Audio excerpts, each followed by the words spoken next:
are very apologetic because you have been here on time. rero bakerewe n'abana wenda n'ababyeyi batinze kubazana. Yeah, it's something between parents and the kid and the youngsters.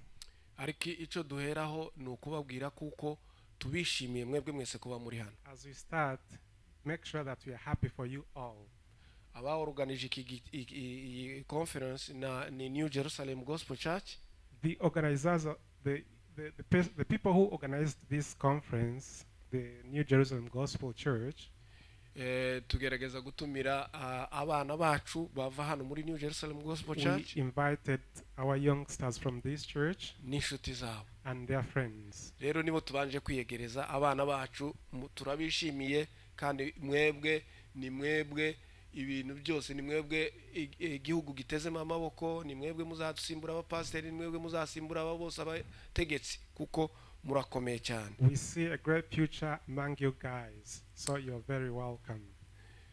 Ikindi cya kabiri turiyegereza abashitsi bacu. The second thing, we welcome all the visitors here. Dufite Madame Louise. We've got Louise, Madame Louise. Nahaguruke kugira ngo mumubone. You can stand up for all of you guys to say hi. Thank you so much. Yeah. Dufite nanone na Lucy. We've got Lucy. Yeah, nawe yahaguruka. Can also go up. Hallelujah.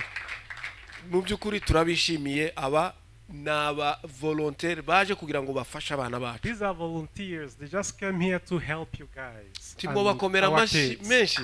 Clap for them. Ikindi kandi mu bandi ba speaker bavuye aho bavuye ni abakozi ba council. They are from Sheffield Council. Urumva mu byukuri ibi kwigisha abana kuha ubana uburere ni ibintu byabo, nibyo bigiye, nibyo bazi. Teaching youngsters is their main responsibilities in Sheffield City Council.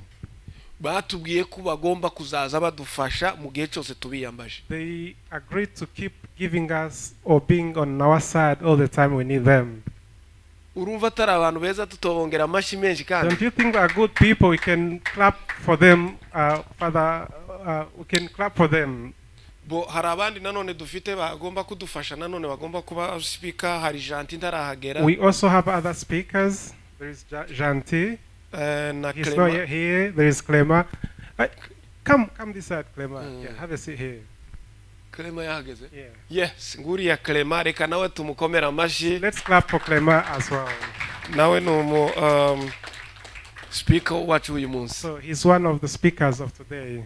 Rero na Janti naza turamwiyegereza nta kibazo. If Janti comes in, we'll welcome him as well. Ikindi kandi turiyegereza abandi badufasha aba moderator wacu bariwe. We also welcome the moderator who's going to help us. Niwe uyu nguyu uhagaze aha. I am here. Dufite aba facilitator badufasha. We've got facilitators here. Dufite Freddy, Patrick na Freddy, Dr. Patrick and Delphine. Dufite n'ababyeyi bazanye abana. We've got kids who came with their. We've got parents who came with their kids. Chubahiro. There is Chubahiro. Hari Pastor Byaho. There is Pastor Byaho. Hari Alexi. Hari yagiye. Yeah. Okay. Yeah. Rero ababyeyi hari Diakre Etienne ari hehe nawe yaje. There is Etienne. Mwakoze kutuzanira abana. You're very. We are thankful for bringing them here. Rero undi speaker wacu yahageze ni Janti. Another speaker is Janti. Yeah, turakwiyegereje cyane. You're very welcome, Janti. Yeah, pastor wacu nawe twari tumufite nk'umu speaker ariko kubera ko twatinze kandi twabonye abashitsi benshi we azavuga ikindi gihe nuwa hano twabaye tumuretse. Yeah, we've got another extra speaker, but he's not going to speak today because of time. Rero impamvu duteranije hano niyo nshaka kubavuga. The reason to be here today, nta kindi, nothing else, nukwigisha abana bacu imyitwarire myiza. Apart from teaching our youngsters good behaviors. Iyi project this project niyo kugira ngo dufashe abana is to help our kids bagira imyitwarire myiza, have good behaviors in the society, mu rugo iwabo, ku ishuri, in their homes, at school, na hano mu rusengero, even here in our church community. Rero ndarangije kugira ngo mwebwe abana mutegere ibi ni ibintu bibafitiye akamaro. Yeah, it's for you guys. We need your full attention. nico gituma moderator yababwiye ngo ndimusire gufata amafone. That's why we've been told to not use phones. Mutegera ibyo babigisha. Yeah, pay attention. Kuko ni ingirakamaro kuri mwebwe. Yeah, it's important for you kandi guys. natwe nk'ababyeyi bizatugirira akamaro. Even our parents, it's also helpful to us. Rero reka tureke kubera umwanya wagiye.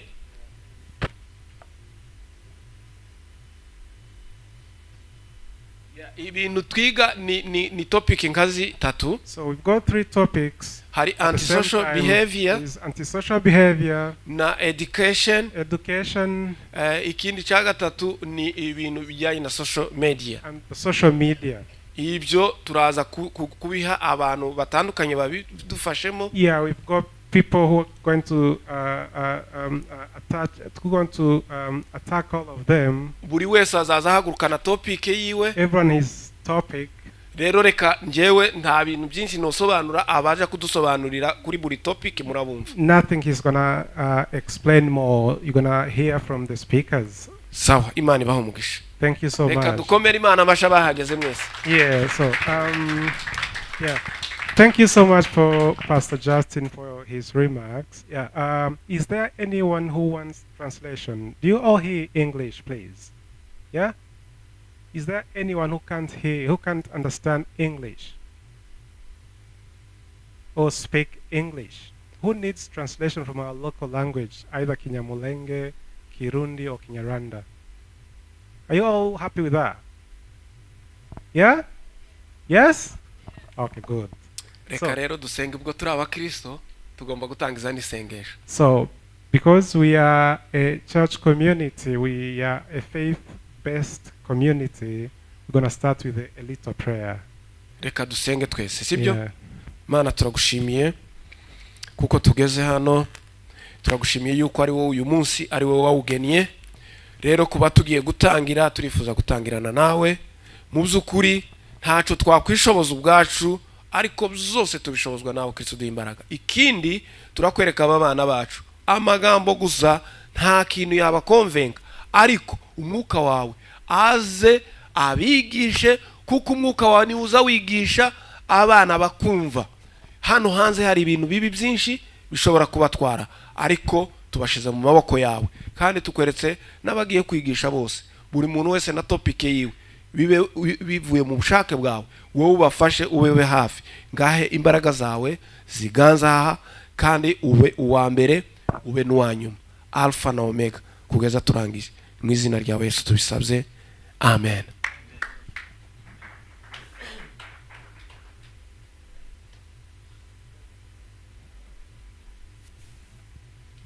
So let me welcome Lois for her first presentation. Yeah, we've got drinks here, but we're gonna have it in a coffee break. So, and we're having a whole meal, guys. Yeah, are you happy for a whole meal? We're all gonna eat in both ways. Here, here. Yeah, good. This is your floor, Madam Louise.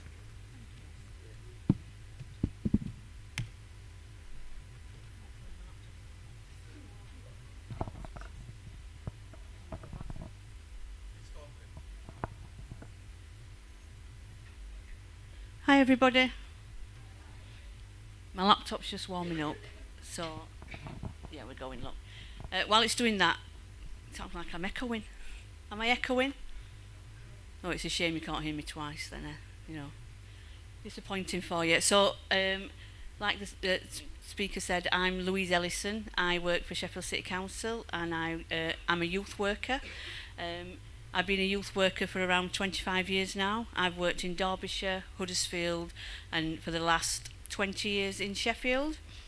A youth worker's role is to work with, support, advocate, and have fun with young people. And our role is to give young people information, so you as young people can make informed decisions about what you want to do in your spare time, with your education, with your future aspirations, and your employment moving forward. And sometimes, obviously, you know, we're all going to make some poor decisions along the way, but it's about how we learn and grow from those decisions. And as youth workers, we're there to support when something goes wrong sometimes. You know, we will put that virtual arm around you and support you. But the most important thing we do as youth workers is we have fun. Now I'm going to talk to you today about social media, antisocial behaviour, and how that may or may not impact on your education. So hopefully you won't find it too boring. I have put 2 videos in there, so fingers crossed they will work. So if you just bear with me 1 second while I just log in, and we'll get cracking. There is no singing though.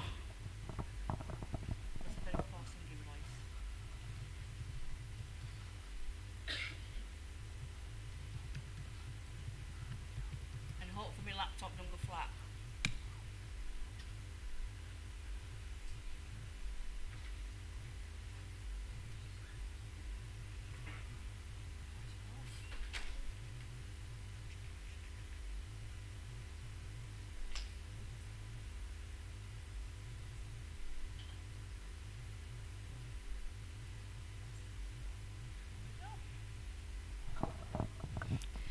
Fabulous.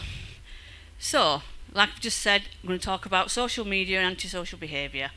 I'm not an expert by any stretch of the imagination. There's probably a lot more people in here, speakers, yourselves, your parents, some friends, family members that you can all go to for support and advice. Obviously, you know, you've met me today now, so you know you can come to me at any time. I can provide my details, and obviously Lucy is a youth worker too. But because we work with young people across the whole city of Sheffield, we deliver around 45 youth club sessions a week. So we're on the we call it the front line with yourselves, young people like yourselves, aged 12 to 17. So in a sense, we are experts in working with young people. But because a youth worker, we cover lots of different topics. So we're not necessarily an expert in one topic, but we're an expert in lots of topics. So if anybody thinks that there's a mistake or there's something that they're not quite sure of in the presentation, just stick your hand up and ask me a question. It's not an issue at all. So, what do you know about staying safe online as young people? I would imagine you've all got smartphones. You're all constantly got your head down on your phone, you know, distracted totally. So, you know, there's 80% of young people. So in this room here, how many is there of you? 20, 30, 35, so maybe 36. So 28 of you have got a smartphone, if not more. And you've all, those young people with a smartphone have had, whether you've got a smartphone or not, whether it's through your PS5 or your Xbox if you've got one, or your computer at school that you have access to, you've experienced some harmful experiences online, you know, be that through bullying or, you know, threats or things like that, or just general people not being very nice. In 2020, nearly 22 million reports of child sexual exploitation were reported. You know, that's a staggering amount of young people who are... Ooh, Teams is kicking in, sorry. This included over 65 million images, videos and other files. So have you all heard the term sexting? Anybody heard that term? Yeah? So that's when images are sent without somebody's consent. Yeah, we'll get onto that a bit later, but we're touching over that. And then between April 2021 and March 2022, police data shows that there were around 42,000. I'm not used to the microphone. 42,000 instances of online sex crimes against young people. So that's a monthly average of 3,500, and that's an awful lot, isn't it? And our priority as adults in society is to keep you safe. And what I'm going to talk about today is how to keep you safe, and how, you know, your parents can keep you safe as well. Give you some tips and tricks so you can keep yourself safe online when you go online, or to reduce when you do go online as low as possible, so you don't put yourself at risk. Why is it not going now? Let's have a look. Did it go? Oh. So does anybody know what that is?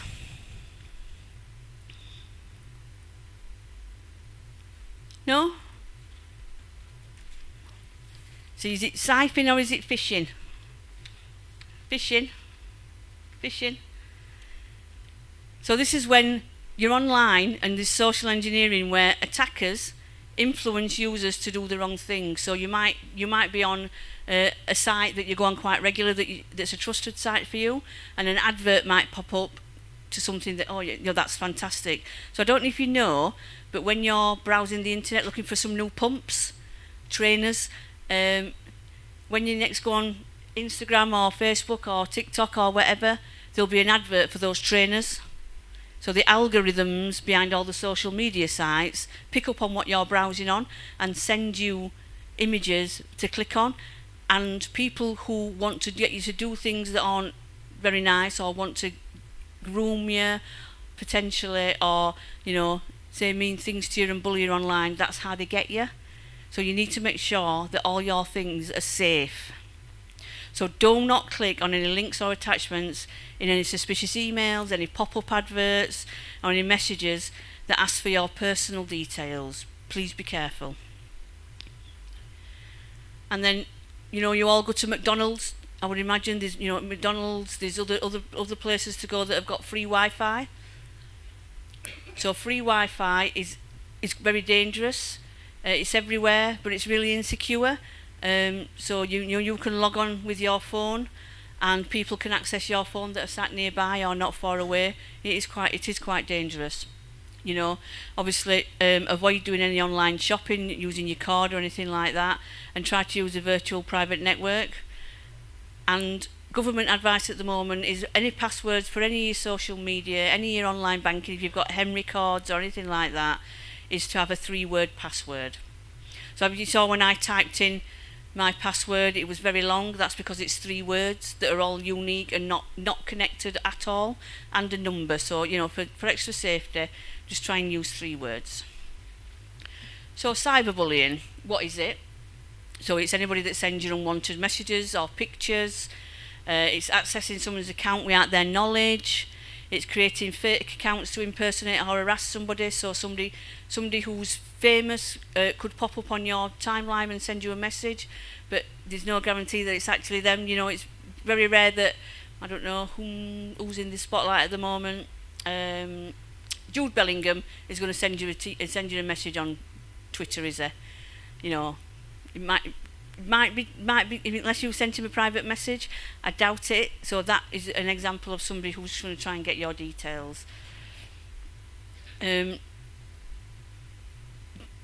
other people's info online. So if a friend of yours shares some of your information, that's a form of cyberbullying. And likewise, if you share a friend's information online, that's not allowed either. Posting offensive messages about someone on social media, even if it says, I don't like them, I don't like what they're wearing, I don't like, they don't look good in that, and I don't like their new glasses. Have you seen that hat that they had on the other day? That is a form of bullying, and it's not very nice. And then phone harassment, such as calling or sending offensive messages. So anybody that continually sends you messages, that is another form of harassment. So what can you do to keep yourself safe? So it's important that you're safe, because you are going to go on social media, but we just want to make sure that you're as safe as possible. So if you get any messages or anything, you need to get some screenshots so you can save it. You can then show the evidence to somebody that you trust, i.e. the police, a teacher, a parent, or even a youth worker. Obviously you need to report it, and that again can be to a teacher or a trusted adult. Or to the police. You need to block the people that are sending it you, so they can't send it no more, so they can't cause you any more alarm or distress. Do not reply, because as soon as you reply, that opens a dialogue with that person, and they're going to constantly send you more information. So as much as if you do ever experience it, as much as you want to say, you're not hurting me, I'm strong, whatever you want to say back to them, please don't, because it'll set them off even more. And don't suffer in silence. Please do reach out to somebody and ask for some support.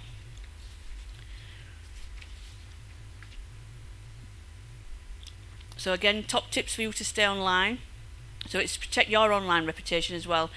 Make sure you know how to manage your digital footprint and think before you post, because if you think you're posting a funny video or a funny picture of yourself or your friends, it actually doesn't get deleted. It'll be there in the around forever. So just be careful about what you think about what you're posting on any social media sites.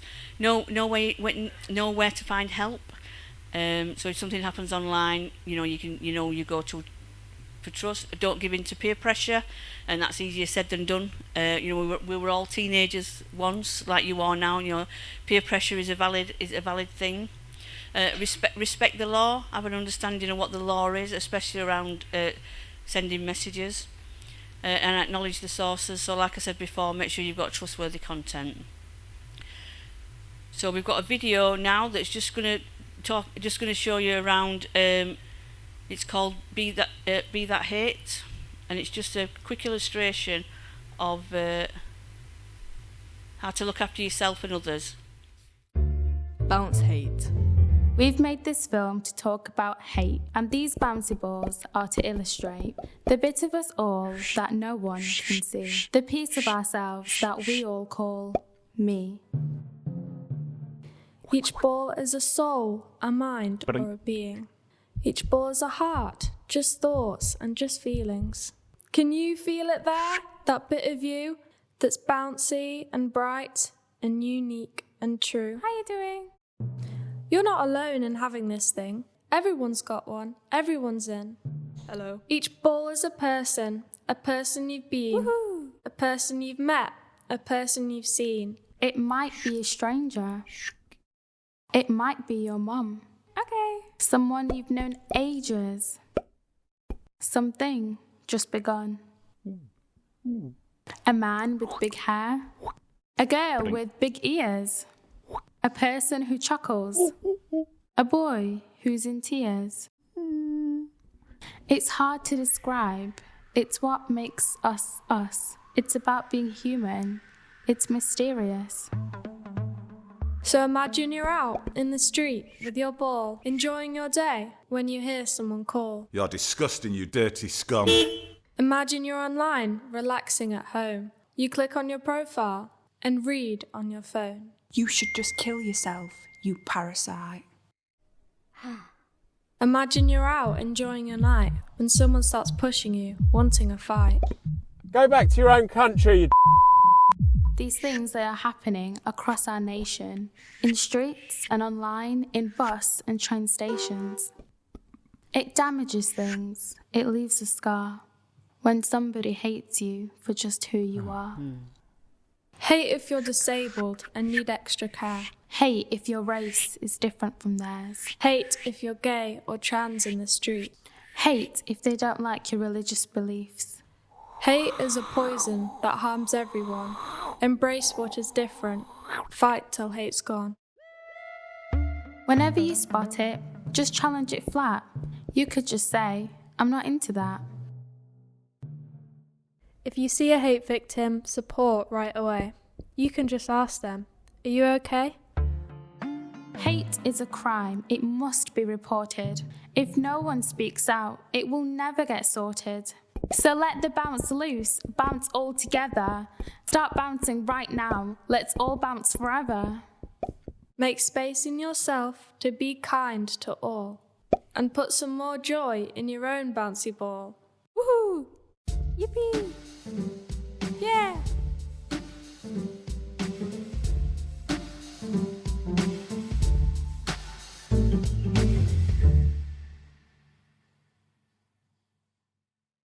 How's that?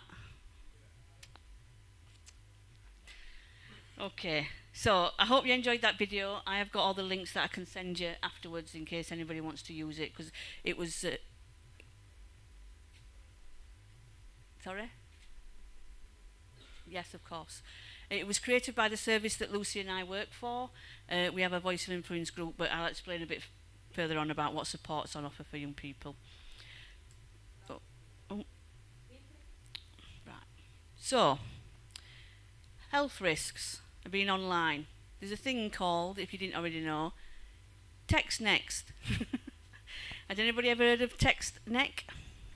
No? Lucy's just demonstrating. So it's a growing concern around young people developing back pain and even deformed spines by spending hours looking down Handheld digital device. So when you're like this, scrolling, your neck hurts. You do it that much, you'll end up stuck in that one position. When I was younger, my mum used to say, don't sit so close to the television, you'll end up with square eyes. Now it's look up from your phone, otherwise you're going to end up with a crook neck.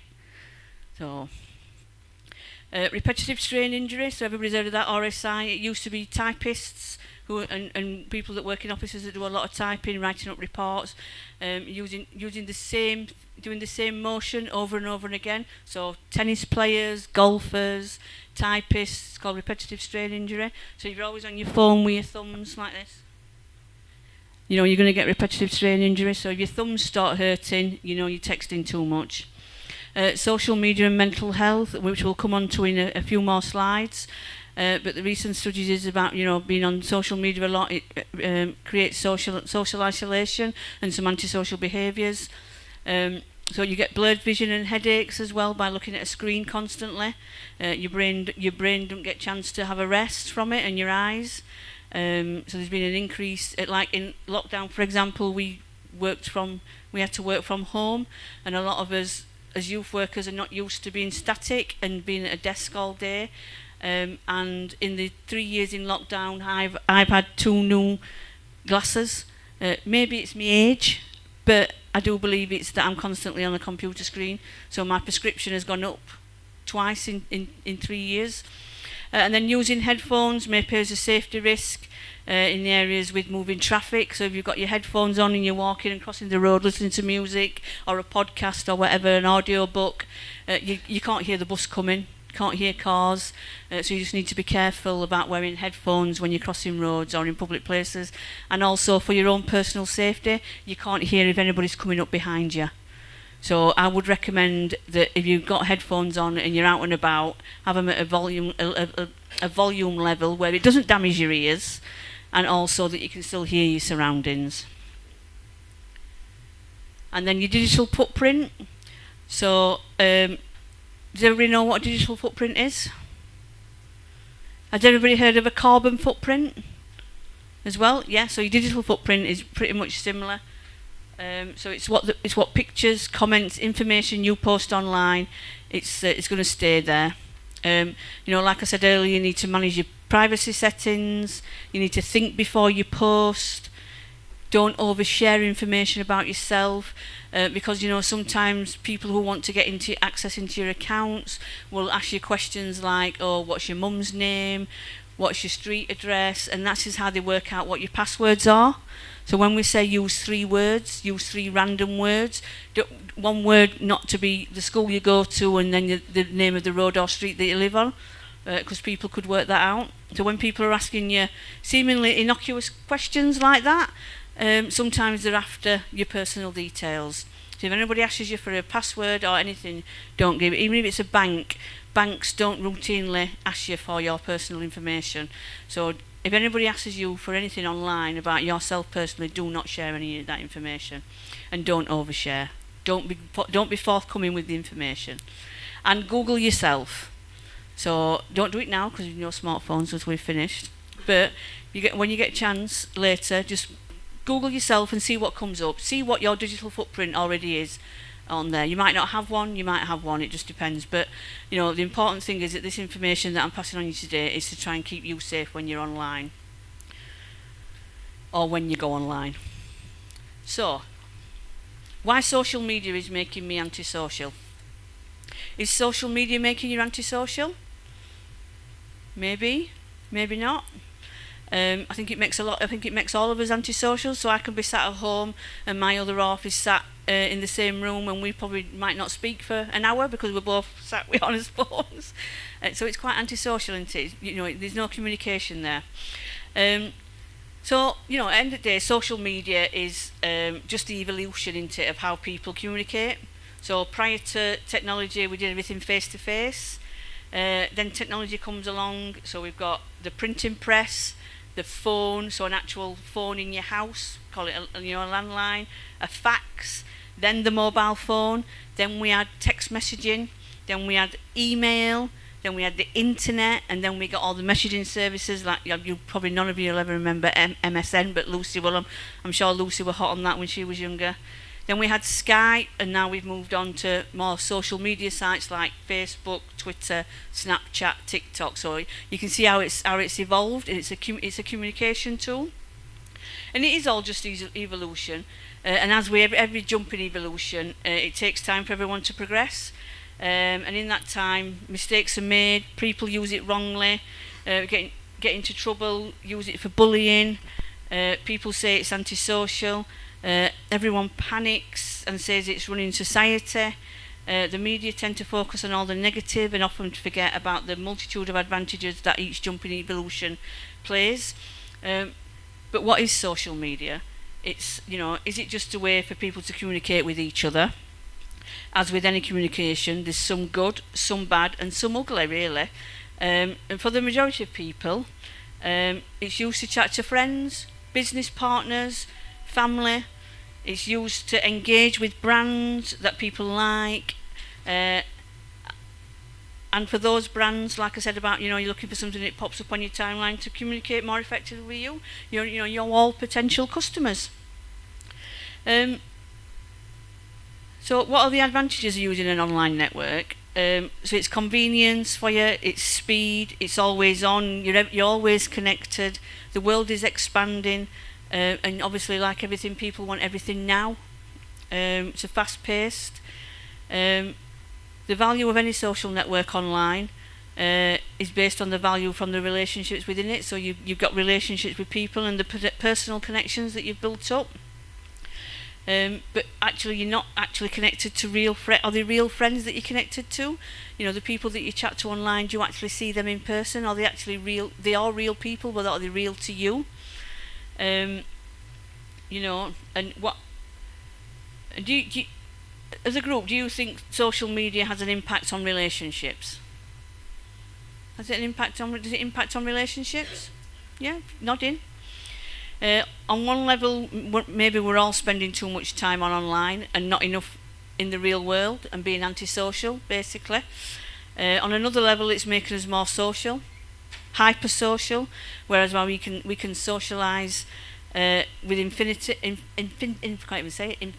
more people than often, and actually with no physical borders. And it's like everything in life, too much of a good thing is usually a bad thing. So social media as a concept is not having a negative impact on of human relationships, but you can overuse it, you can get lost in it, and then that affects other things. So you forget that the real world exists and you're too focused online, so you forget that you've got responsibilities to your family, you've got responsibilities to your friend, you've got responsibilities with your education, and that's when it becomes a problem. Turn the page over.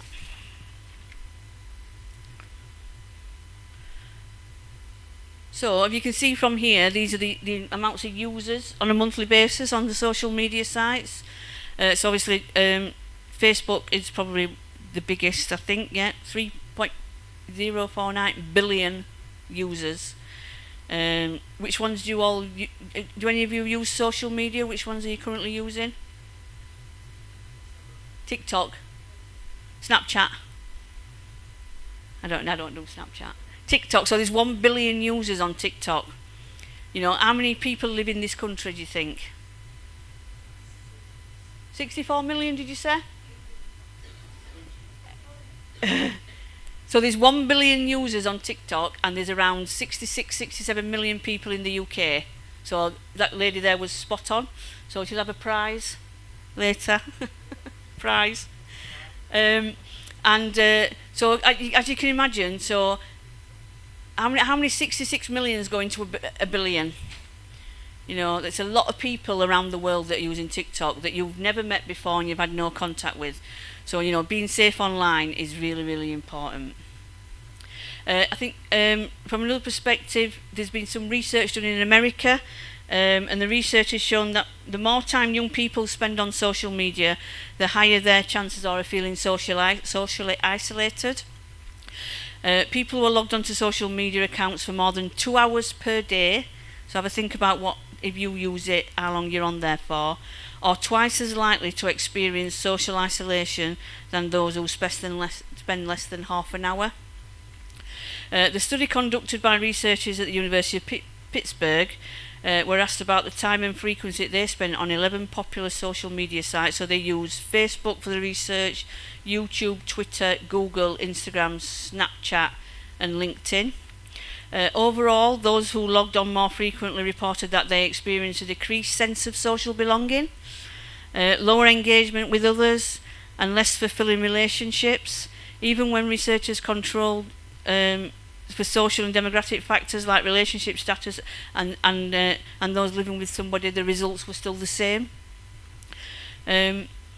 Participants who visited various social media platforms 58 or more times per week had about triple the odds of feeling socially isolated than those who visited fewer than 9 times per week. So the research is staggering into around the social isolation and the loss of feeling of belonging. Luckily, you've obviously got a fantastic church here that you belong to, and that sense of belonging you need to hold on to. So devoting multiple hours to social media each day inevitably leaves less time to talk to other people in the real world. Also, seeing friends looking happy or sharing personal success may make you feel envious. So if you've seen what they're posting, you might think, oh, actually, I want to do something like that. Many of us only post positive experiences on social media, which obviously gives a completely distorted view of real life, because that's not actually what's happening. It's also possible that people who are prone to feelings of isolation wind up using social media more often. And since mental health problems and social isolation are really common in young adults. So we are inherently social creatures at the end of the day, but modern life tends to compartmentalise us instead of bringing us together. So face-to-face communication is the key, and it helps people avoid social isolation as well as allows us to form connections.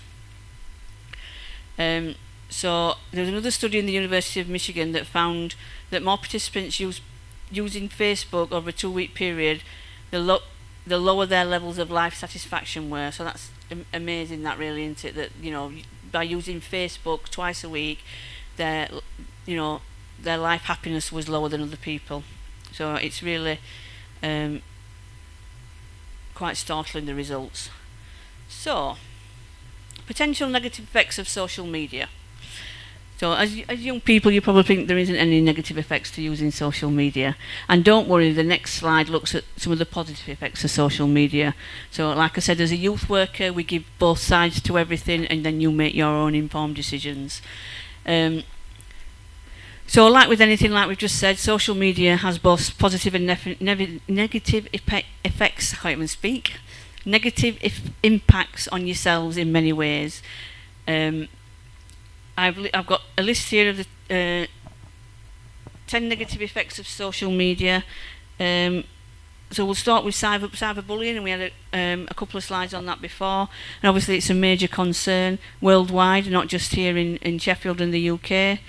It's become the reason students yourselves are getting emotionally and mentally tortured. It's imperative for your parent, your youth worker, your pastor, anybody that you feel trusted, that you share any worries or concerns that you have. And then obviously the second one, academic distraction, and I'm sure all your parents, carers, guardians want the best for you and want you to reach your potential and fulfill any aspirations that you've got. So excessive involvement in social media can divert you from your studies. So if you're on Facebook if you go on a social media site 58 times a week, you're obviously not doing your maths or your English homework, are you?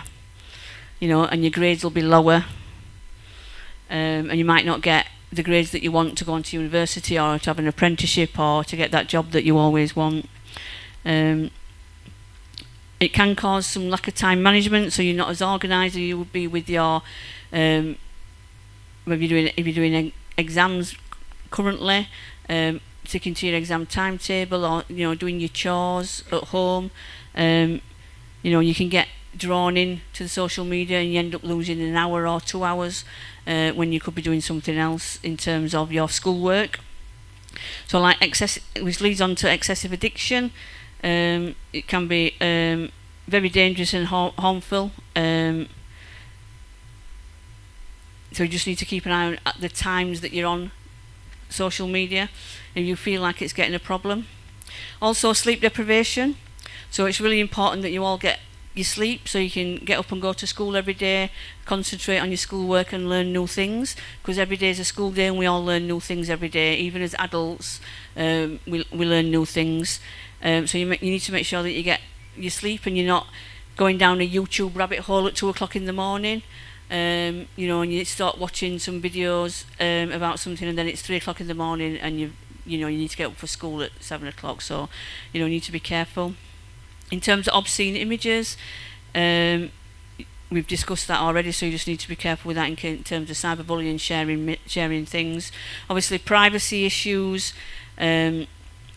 Social media, it not only entertains us, but also it gathers our sensitive data. So every time you go on there, like you leave your digital footprint, and this could be picked up by strangers online and used for illegal purposes, or to get something out of you.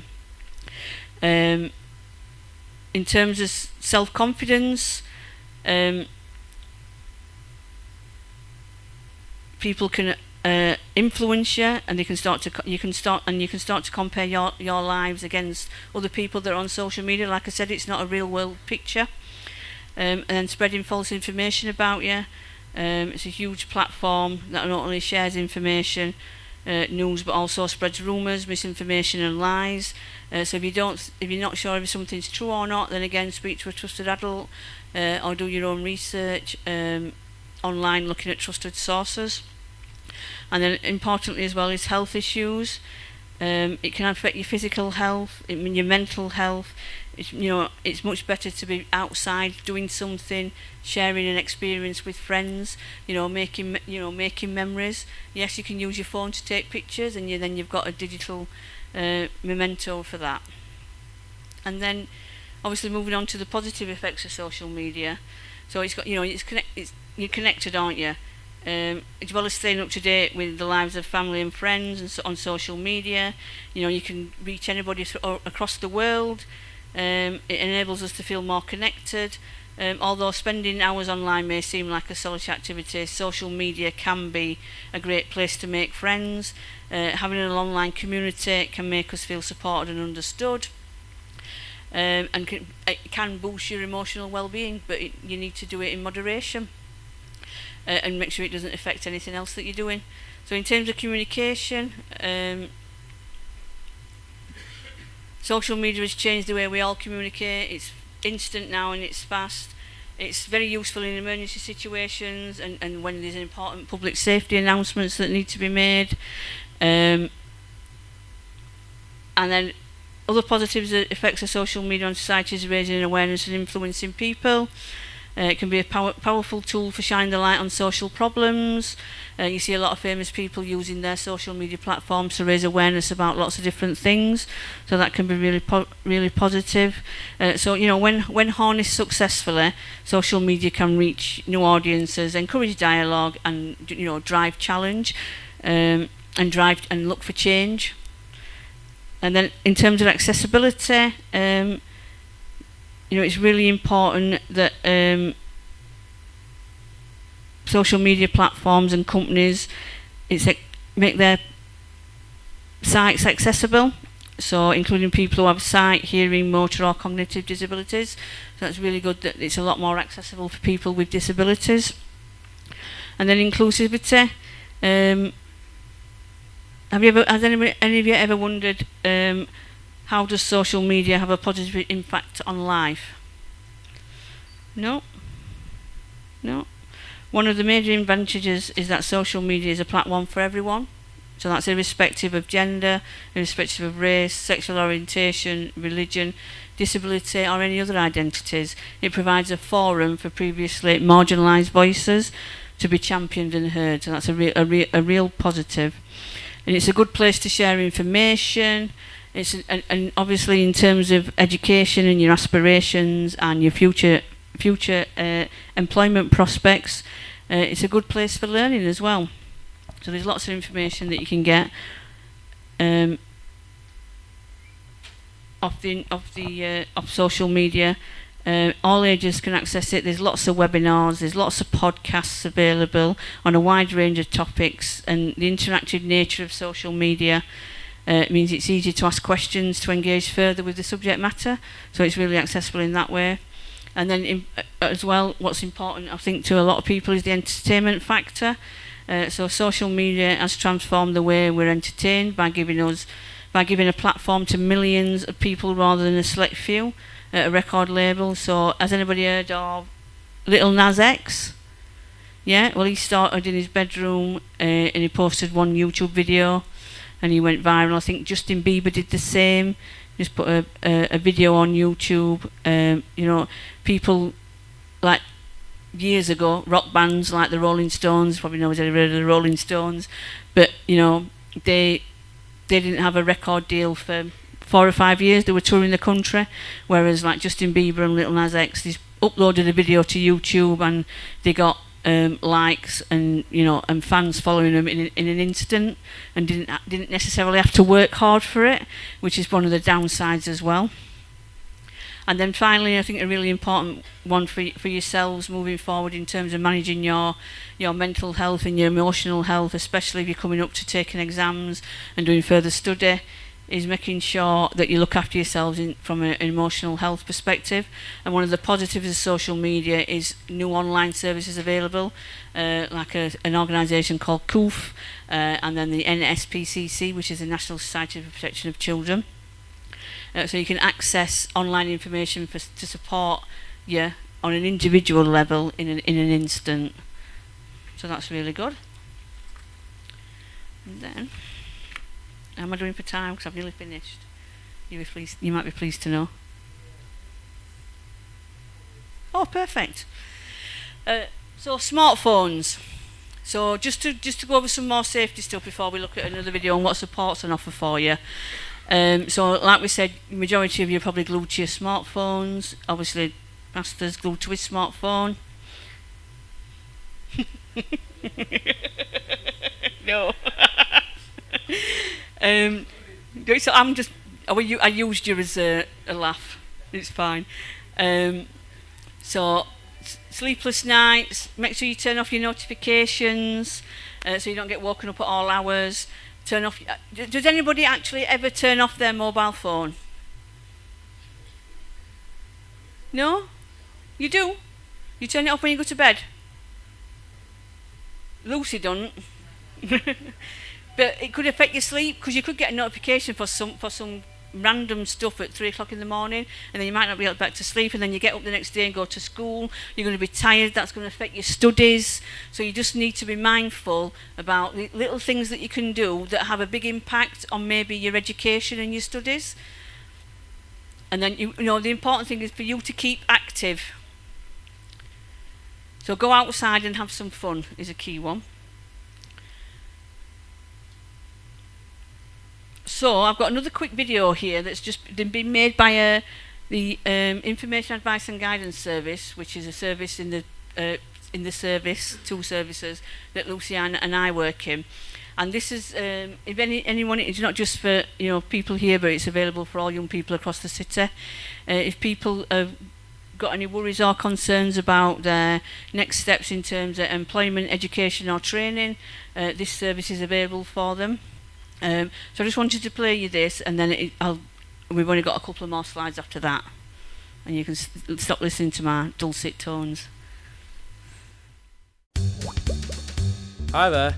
The Information, Advice and Guidance Service, or IAG for short, has asked us to say hi and tell you a bit about them. The first thing to know is that the people at the IAG service are here to help. They are not checking up on you, forcing you to do stuff you don't want to do, or judging you. They want to offer a helping hand so you can get to where you want to be. Now, the reason that they have got in touch is most likely because you are not in employment, education or training. There might be loads of reasons for this. You might have found school hard, and college too. You might not know what you want to do with your life. The IAG team want to help you achieve your goals. The way they do this is by connecting with you, having a chat, getting to know you, and listening. That way they can build up a picture of who you are and what you need to improve your future. After listening, they will put a plan in place for you all. You might have said you like IT, or art and design, or building stuff. You might think you'd like a job in hospitality, or childcare, or running a business. To learn more about beauty therapy, farming, or nursing. Whatever you're interested in, they'll guide you towards achieving your goals. Because as well as speaking to young people like you, they also meet people who run training courses, apprenticeships, further education, who have jobs and opportunities. They want to connect you to the people who can help you reach your full potential. They will stick with you as you start to take your first steps in these things. They will help with any bumps in the road, build up trust, be at the end of the phone for any worries, and back you all the way. So don't worry, the IAG service is here to help. Thanks for listening, and bye now.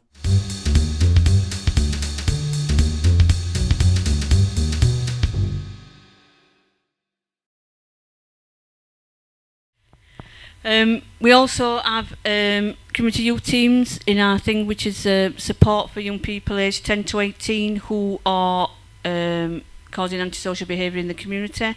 So it's one-to-one support. So you know, you can, if you're in a situation that you're not sure about, or you're feeling scared or worried, you can contact one of our workers, and they can talk to you about whether you need some further support. Your school, parents, police can also make referrals if they're worried about you and they want you to get some further help. Then they can do that. And I've got all the details for you for that as well. And then we also, like I mentioned at the top, we have about 35 youth clubs a week across the city, which are open for all young people aged 12 to 17, and we do lots of fun activities there: arts and crafts, music, sports, lots of curriculum work, informal education. So we do lots of quizzes, lots of games, lots of fun, rounders, you know, lots of different things. So if you're interested in any of them, the information's there for you. And then these are the links that obviously I'll send through, so you can access them as a church as well for young people. So, that's me.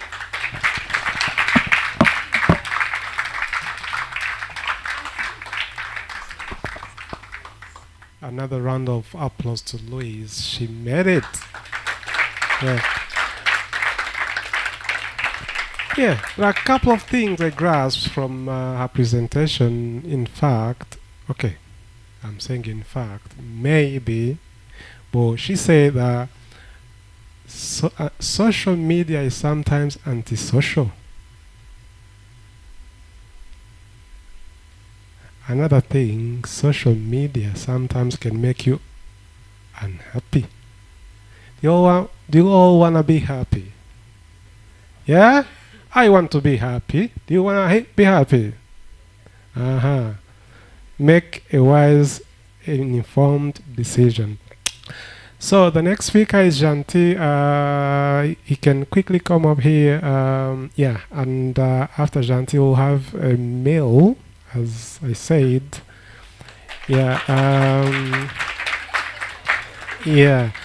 So guys, feel free, if you have like a really quick question, you can feel free to interrupt the speaker and say, no matter the session, if you go behind, we can still give you some time for that.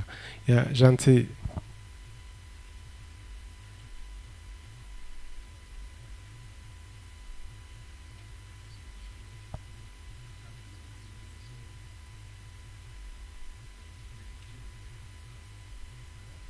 So this is Janti. He's one of our community youth. She's no member of this church, but she's he's not from this church, but he's from this community. He also lives here in Sheffield.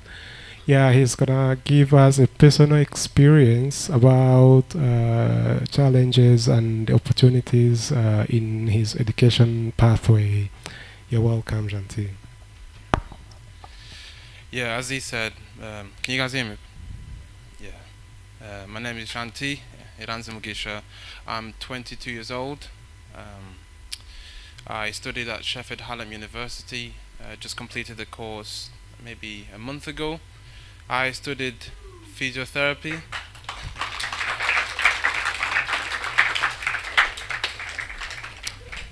Yeah, so I studied physiotherapy. It was a 3 years course. As I said, there's quite challenges, which I'll get onto about. But the reason why I think I've been asked to speak is because I've been here since 2011. So I came here when I was like 6, 7 years old. So I've gone through the system. And to quickly go through my journey, I started off as in primary school, and then I started off and then went to secondary, which is where I kind of grew and took it a bit more serious. Started going to after school classes, doing more than I should do. And then I went to college, and then I went to university. And just to give you a sense of why I'm here talking to you, I'll ask you a couple of questions. The first question is, in a class of 25 people, so this is my class studying physiotherapy, how many do you think were black? 3, 2, 1? Yeah, 1. So out of 25 people, there was 1, and that was me. Okay, just another question. Out of 25 people, how many do you think were from the ethnic or minorities background? 2, 5, 1? There was 2. It was me and a elderly woman from Pakistan, I think.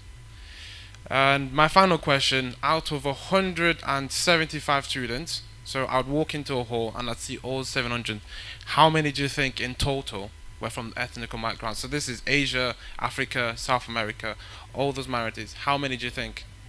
10? 15?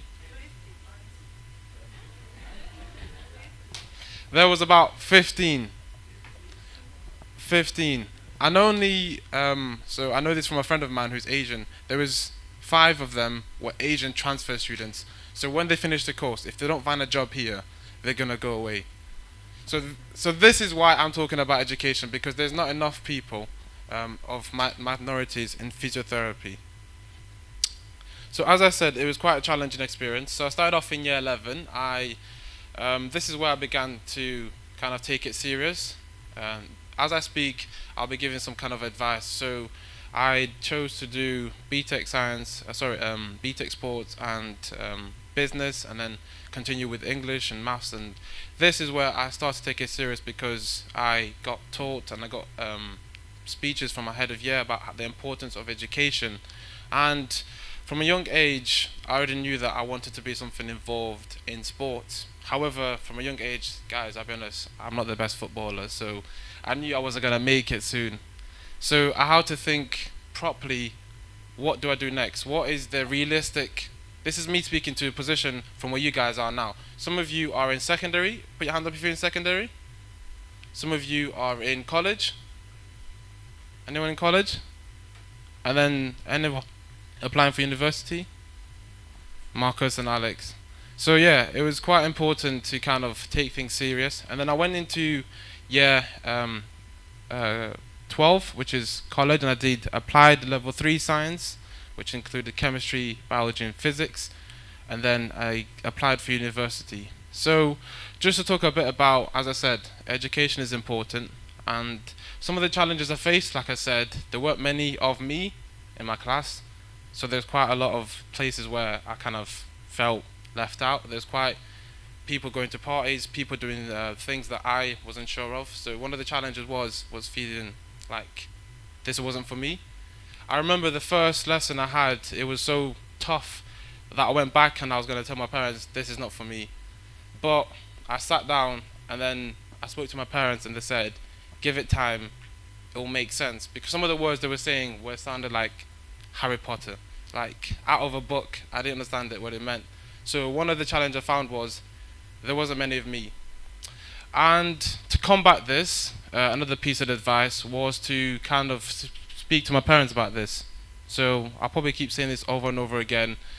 As you go through the system, it's easy for us, our age, so 22, 19, 14, to think just because our parents don't speak English, they don't know what I'm going through. I promise you, they might not know what the system looks like, but they know what you're going through. So one of my first advice is, as you're going through education, it's important to kind of update and discuss with your parents. Does that make sense? So whether it's going through an exam that doesn't make sense, whether it's going through a tough time that you need help with, sit down. An example of this was maybe 4 or 5 months ago. I'm coming towards the end of my course and I've got an exam to finish quickly, and I have no idea. I'm panicking. I've worked hard and I'm not sure what I'm going to do, how I'm going to come. So I sit down with my father in the kitchen and I kind of tell him, this isn't going to happen, I'm not going to pass. But I sat down with him. He kind of gave me the gospel talk, which was helpful, telling me that it's all part of God's plan. But what then he also did was, he kind of sat down with me. Because I feel like we find it hard to kind of ask our parents to sit down and to have a straight conversation about education. So back to my kind of advices, even though your parents might not speak English, it might not be their first language, they've not been to school, or they might not have been to school at all, like my mother has, they still know what you're going through, regardless of the system. So that's advice number 1. Advice number 2 is to kind of pick your interest, whether it's chemistry, whether it's biology, something that can give you a hope in the future, because we've come from a place where that has nothing. As I mentioned, I'm 22, I'm from Rwanda, I was born in a refugee camp. So kind of choosing something that has a meaning towards it was important to me, because yes, it's good being a rapper, it's good being a musician, but if from the beginning you know that you're not talented and maybe you're not having the accessibilities you have, and to go for that, it does not make sense. So it's important to find something that has a meaning, that can help you as yourself, knowing where you come from, whether it's Congo, whether it's Burundi, choosing something that you're good at. Like I said, it's not just from what you mean, something that you're good at, whether it's chemistry, whether it's physics, whether it's dance, music. If you're good at that and you have experience from that, and you've spoken to your parents about it, and as I said, your parents have understood you and have agreed with you, and you've aligned, as the Bible uses the word righteous, which you might right with each other, then you can go ahead. So the second advice is pick something that you like, and knowing where you come from, like I mentioned, Congo, Burundi, Uganda, whatever that is, from a place where you've had nothing to a place where you have so much accessibility, whether it's college, whether it's apprenticeship, whether it's uni, pick something of your interest. If you're not sure what that is, go to your parents, go to your uncle. Don't be afraid. I'll be honest with you, at first it was quite of, these guys don't know what I'm doing. My parents, they've not been to school. My mom, she had me, and then she had my little sister, and then she went straight to work because I needed food the next day. I was hungry. I needed umutima, so I needed something to eat. So she had no time to go to education. So it's hard to be like, hey, can we sit down and talk about what I want to do? And I think I've mentioned this maybe to Alex and Marcus when they've come to me, said, you went to the same college as me. How was it? What did you do? Or like, maybe I'm thinking of going to university. So I think, like, I'm going to keep coming back to my point. Speak to your parents about this. If you have to speak in Kinyarwanda, speak to them in Kinyarwanda. Even though it's as bad as mine, speak to them in that, because they will help you and they will align you. And yes, they will want you to do the best, so they might advise you for something that is not your interest. However, if you sit down and you're right with each other, I think you'll find a meaning. Does that make sense? Yeah. Another thing is accessibility. I think I've already mentioned that. I chose the university for myself. My parents didn't make me choose it. In fact, my dad actually wanted me to do construction, but that was not my expertise. So, yeah, another, like I said, accessibility. There's quite a lot of accessibility in the UK. You can do scholarship, apprenticeship, university. If it's something that aligns with you, if it's something that's you're good at, or something maybe you enjoy and you're good at, so those two come in alliance. Most of the time, when you're good at something, you also enjoy it most of the time. So that's another thing. And because there's a lot of accessibility, it means that you guys have so much opportunities. You have got so much opportunities that people from Asia, like my friends, are willing to leave their family to come for those opportunities. So while you're comfortable here, just know that there's somebody else in Asia that's researching, that's sending emails to other universities, hey, can I do this? Or the scholarship for mechanical engineering, can I do this? And while we're sat here thinking it's going to come straight to us, it's not. So you might have a lot, but you also have to go and find it. Does that make sense? And I've got time. Okay, 2 minutes left. Just to kind of end it off, I'm going to be honest with you. University was hard. Like I mentioned at the beginning, the first day I was like, I'm going to quit. It doesn't make sense. There's 2 words. They were telling me muscles that had like 6, 7, like to 18 letters in one saying, and I was like, what is this? So it's going to be hard, whether you choose science, whether you choose sports, whether you choose technology, it's going to be hard. But my best advice is, if you yourself know that you're good at it, you enjoy it, and you know that knowing where you come from, Kivu, Kiziba, where it is, it has a meaning, and it will help you and your parents, and it will kind of like honor you for who you are against those who have lived there all their time, who've had these education at their doorstep, who've had this access. You've gone ahead and grabbed that for yourself. So I encourage you, find what you're interested in, put the work in, speak with your parents when it's hard, when the exam doesn't make sense, when you're not sure what you're doing, when you're in secondary school and you still haven't got a clue who you are as a person, what you like. If you're in college and the assignments are toppling up, there's too many assignments. And lastly, when you're in university, one of the final keystone of education, when that becomes hard, I promise you, your parents, they might not understand, but they will help you. My mom, when I say I passed an exam, she gets happy, but she doesn't know what I passed. So guys, just pick what you like, and knowing where you come from and the accessibility to many things you have, just, yeah, go for it.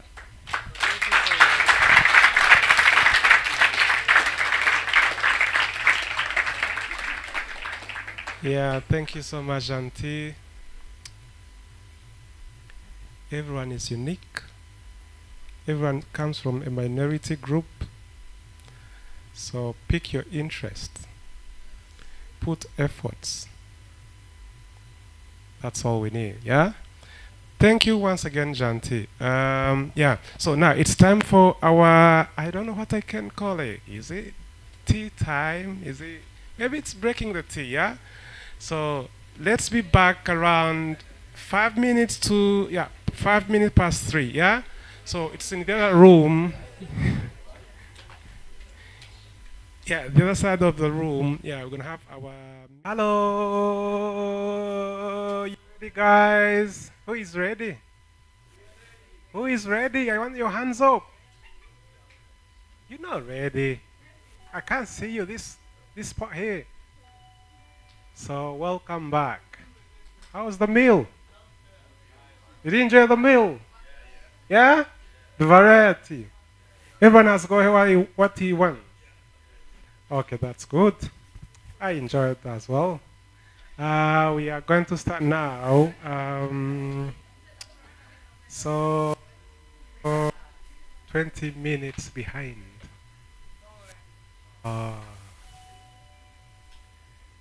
Is it African thing or European thing? We are in Europe.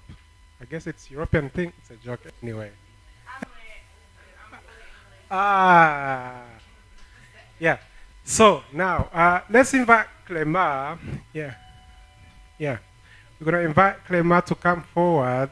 Yeah, there's a bit of changes we made at the last minute. Yeah.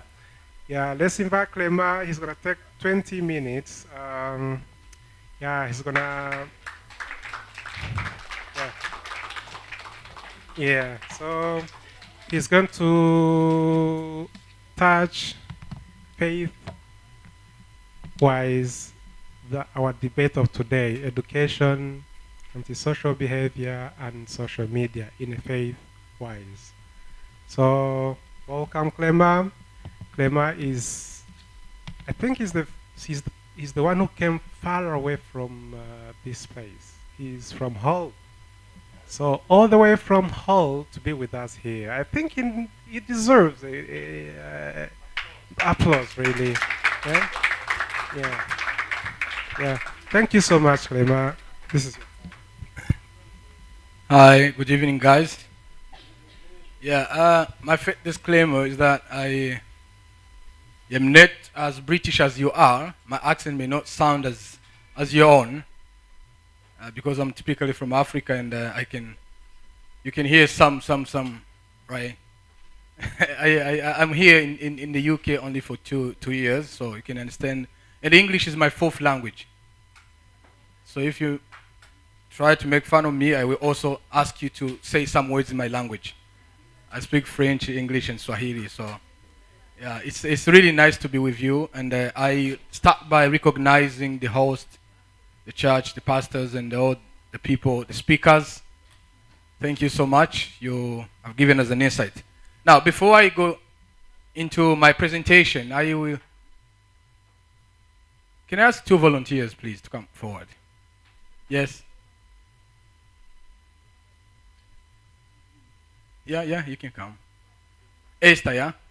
I don't know many names, so bear with me. Now, we're going to do a name challenge game. Name challenge game. 2 girls are going to write their names in the air using their heads. So I show you how I do it. I can do it myself. So my name is Clement. So if I want to write my name Clement in the air with my head, I do like.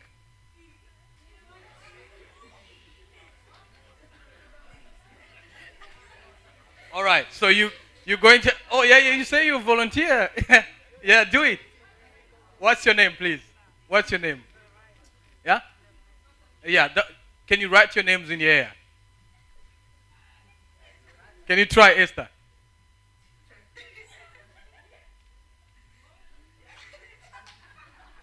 All right, can you try? So can you do it together to see who does it much faster? Yeah.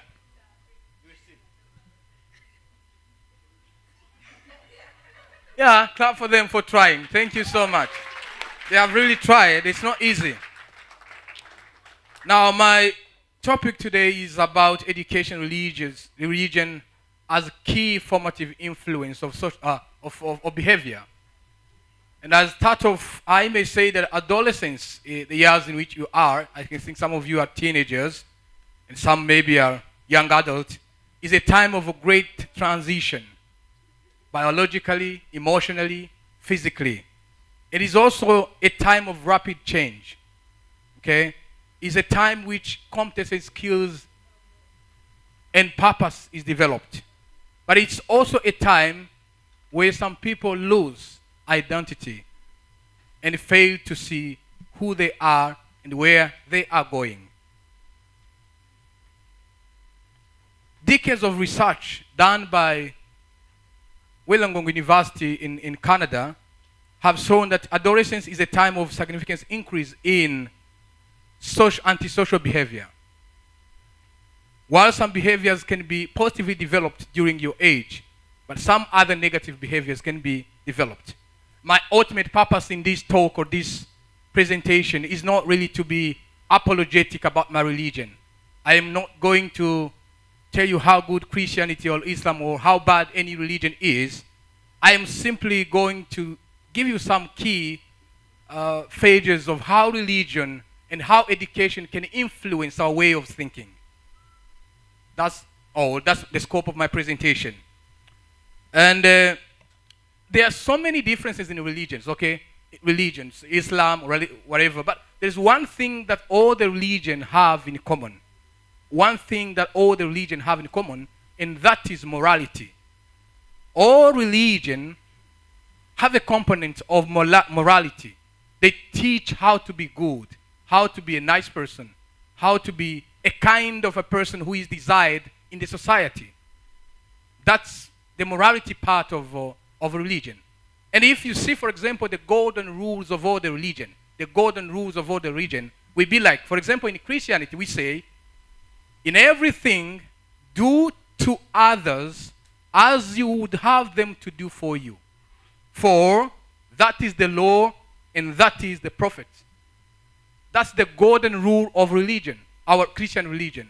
If you can forget every other thing, just stick on this. Do to others what you think is good for you. In Islam, for example, they say, wish for others what you wish for yourself.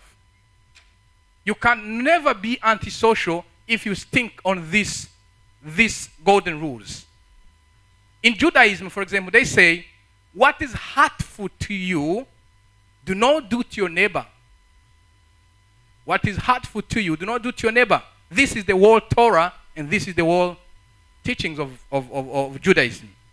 If I can say, for example, talk about Hinduism, I'm not going to describe anything here. The Hinduism says, do not do to others what cause pain. If you think if they do it for you, will cause you pain. It's a simple rule of living. If you think something can cause you pain, make sure if you do it, it's causing pain to someone else. And this include all the antisocial things, which maybe I can't not go into details now. Now, do you see any common golden rule in this? Any common denominator in all this religion is like, be a person whom the society desire. Now, two things I told to you which can influence the way we think is education and religion. Back in days, for example, in my age, in my back age, they used to say, your parents would say to you, go to school, get grades, find a work, retire, wait until you die. Yeah? Go to school, get knowledge or get degree, find a safe work, and then maybe retire. But how can't we challenge the status quo? I am trying to think if that is the good model of education. Why can't we say, for example, go to school, get a degree, create a job, make an impact? Does that sound good? Go to school, get a degree or knowledge, and then create jobs and find solution to issues. The ultimate purpose of education in general, the ultimate purpose of education is to make us ethical citizens. It is to design good, to help us to discern good and evil. It is to make us able to think out of box, to think big. It is to make us able to control our emotions and ourselves, which is against antisocial behavior. It is to make us critical thinkers. It is to make us independent and free men by respecting the freedom and independence of others.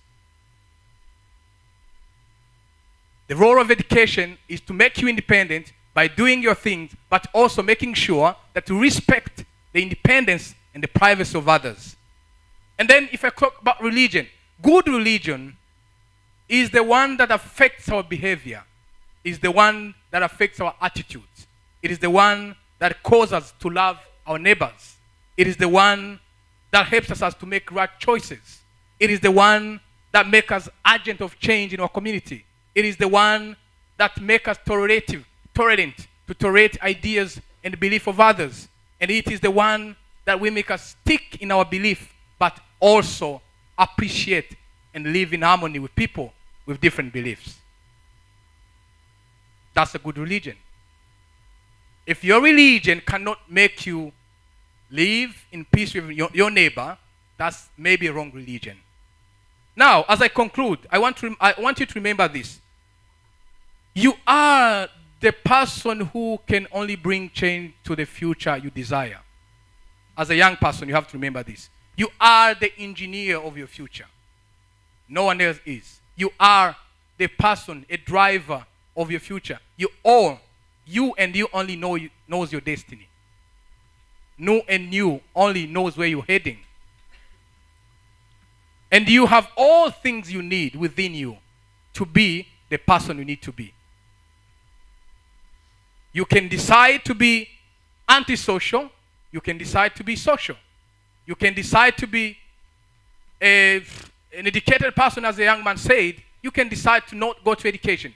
The choice is one of the things we all have as right. There is one person I really agree with his statement. He said, he is an author. He's called Frank. He said, mind your thoughts, because your thoughts becomes your words. And then he said, mind your words, because your words become your actions. Mind your actions, because your action becomes your behavior. Mind your behavior, because your behavior becomes your character. Mind your character, because your character becomes your destiny. True? Now, let me ask you a question. If you want to change your life, if you want to change your behavior, what do you think you can change first? From this statement, if you want to change your life or your behavior, what do you think you can change first? Your thoughts, yeah? Because your thoughts become your words, and your words become your action, and your action become your behavior, and then your behavior become. Now, if you want to change your behavior, do not start by changing your behavior. Start by thinking, by changing your thoughts. And how do we change our thoughts? One way. Who can tell me? How can you change your thoughts? Yeah. Mindset. Yeah, that's way. But number one, you have to change the source of where you get your thoughts from. Huh? How do you feed your mind? If you want to change your thoughts, you will need to change the source of where you get your thoughts from. That's why maybe you was talking about, if you are just taking social media, watching whatever comes in your mind, wherever comes, whatever is there. And by the way, don't make yourself, don't make any excuse, because if you are on TikTok or social media, the TikTok is the one to give you what you look for. What to watch. You don't decide. They all pops whatever they want to give you. Now, if you want to change your life, start by changing your thoughts. There is one thing as I finish. Do you have your mobile phones? Do you have your mobile phone now? Now. Everyone has his mobile phone. Now, can you take them? Yeah, I know it was not allowed, but now you're allowed. 2 minutes. Go to a place where you can write something in your mobile phone. Now, is there any behavior, any attitude in your life you want to change? Is there anything you want to change? For me, I have many, but maybe today too. Is there anything you want to change? Maybe not making your room, yeah? Starting from something simple like that. Sometimes we don't even remember to make our rooms, organize our rooms. Maybe postponing things, or I will do this next time, I will do it next week. You want to change anything? If you want to change any behavior, I will give you 4 keys. Then that's the assignment you can work in the entire life. 4 keys or 4 phases to change your behavior. Number 1, make sure you know what exactly you want to change. Make it obvious. Know what you want to change. Be specific. I am like this in this status. Now I want to change this and that. Write it down today. Please do it. Write 2 things you want to change in a couple weeks ahead. 2 things in your behavior you think are not really good, and you want to change them in a couple weeks ahead. It can take you weeks or months or year. 2 things. And then follow this advice. Make it obvious. Make it obvious. Make it clear. Maybe write it or say it. Number 2, make it attractive. Make it, see it, and make sure you know exactly where you start when you're going to do it. Let me give you an example. Some people can be porn addicts, for example. When you're a porn addict, you want to watch those kind of movies, or videos. One thing you can do to avoid that is not saying that you stop it. It is putting away every temptation. If your laptop, if something, if your TV, if your time, if there is something which can tempt you to do it, put it away first. And then, number 3, make it difficult for you to attain that thing that makes you do that bad habit. And number 1, make it unsatisfying. And automatically, your behavior, your habit, your bad habit will change.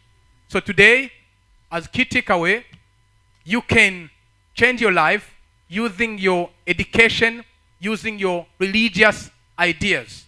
I hope we take from here the power, the possibility, the knowledge, the foundation we need to build our life on. Thank you once again for the host and everyone. May God bless you.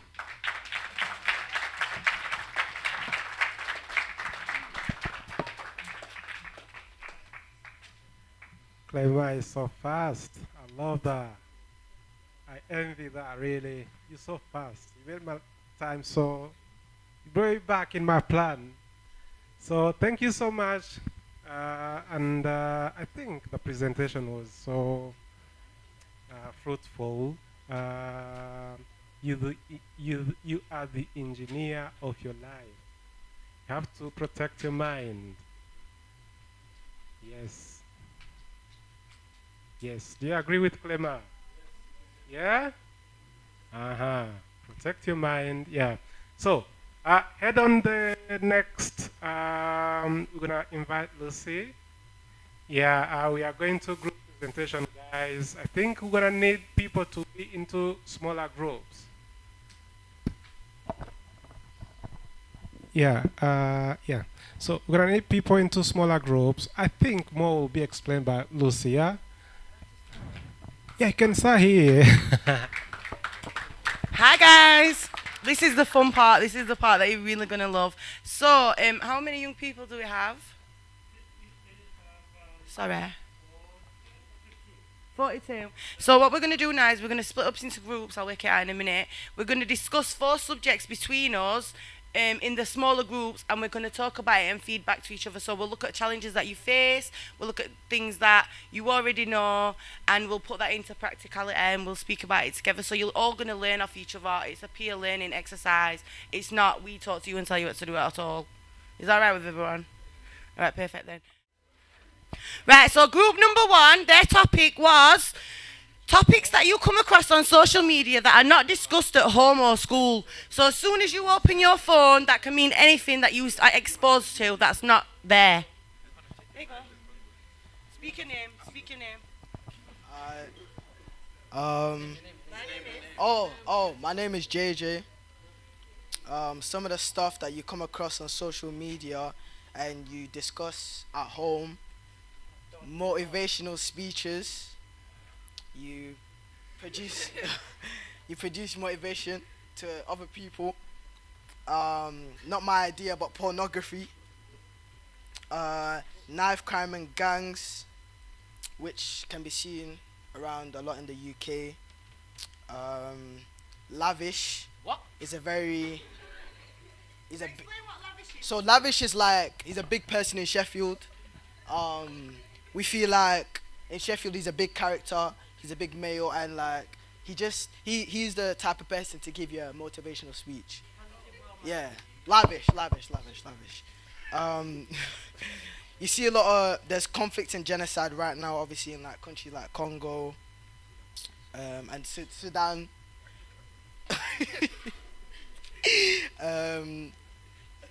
There's a lot of people that want to get their money up, so real estate is getting more important.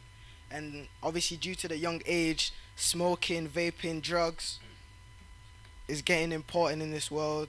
A lot of males are focusing a lot on girls and beanies. And then so beanies are just females. Yeah. Good looking females.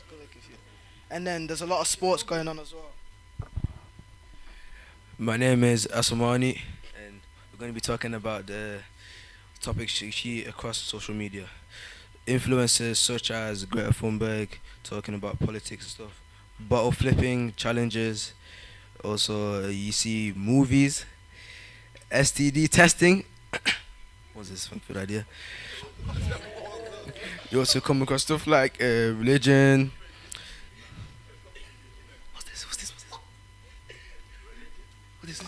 This is trapping. Thank you for the idea, Christian. Does everybody know what trapping is? I can't. Trapping is stuff like selling drugs. Class A drugs. Right. You also come across bullying, like cyberbullying. And sexual intercourse is also a topic. Thank you for the emojis. Communication, sexual reproduction, migration, political issues, carbon footprint, and masturbation.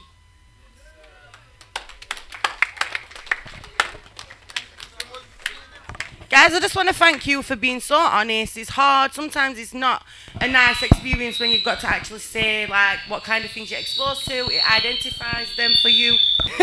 So thank you for that. What we're going to do is we're going to go through after everybody's delivered their speech, and we're just going to look at ways that we can help to lessen the impact. Also signpost you to other stuff that can support you with any of these issues. Yeah. After this, yeah. Is that right? Right, you guys sit back down. I'm going to keep this up here, yeah, because it's important that we do that, but thank you. I don't need too much. Group number 2, would you like to come to the stage, please? So, my name's Jay, and the question given at hand to us regarded was, what do you think are the challenges of getting good employment in the future? As you can see, we had a volume of different examples. I'll run through some of them. So number 1 was a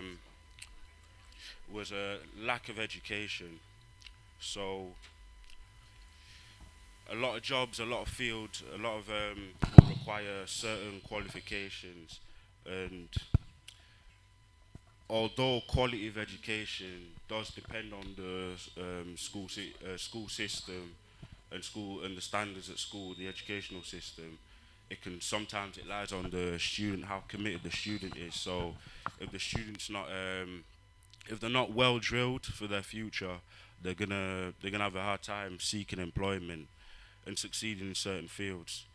And then another example was industry disruptions. I don't know who tunes in, who stays in tune with the news, but a lot of industries have plummeted because of economic recessions and other things like that. So there'll be certain jobs, certain fields where it won't require, where your commitment and your commitment won't be required for the longevity of the future of that field. So there have been examples where certain industries have just folded because they couldn't keep up economically, or they couldn't pay workers. So, and because we're going through an economic recession right now, I'd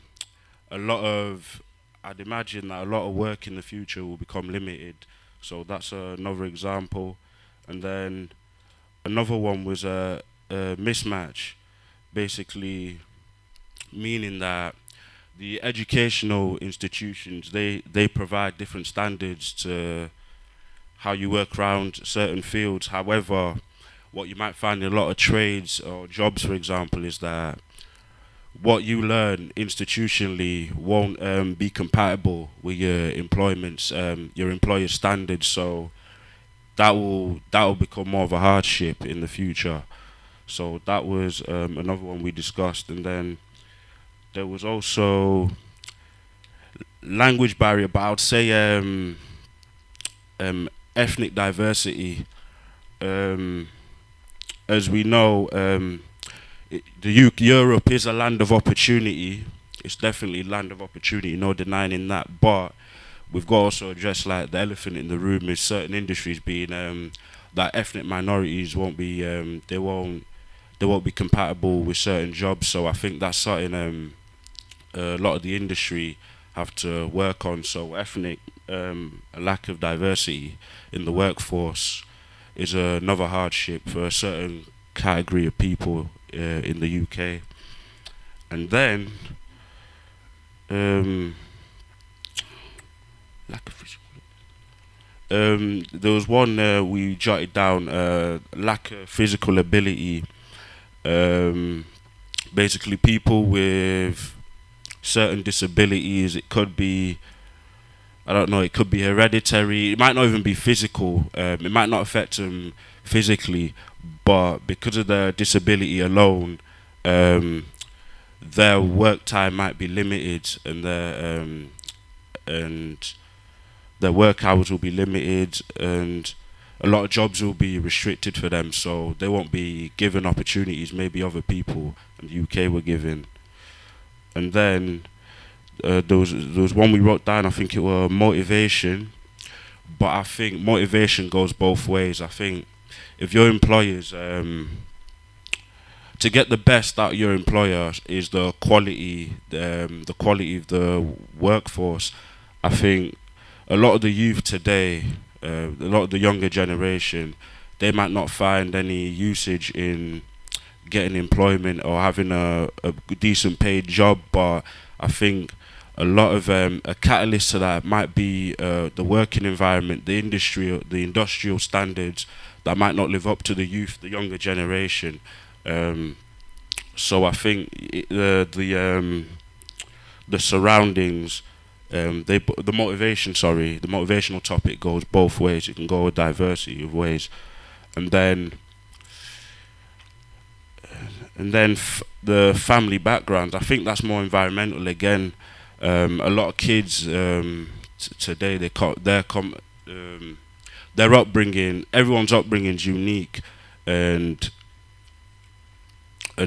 so if you grew up in a family or environmentally you grew up with people who have no desirability to go for something, where it could be a well-paid job or other things, then that could have it can be infectious, and it can get to the point where you might not look for a job because of your family members, your upbringing, and your whole background. And maybe there's a lack of resources with that as well. A lack of resources could contribute to that. And so then, so right. I think I would just Yeah, that's it. I'll wrap it up.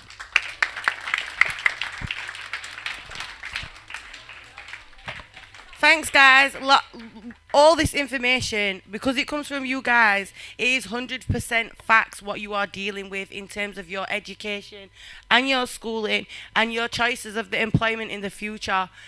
I just think you did amazing on that. So can we just give these guys a round of applause, please?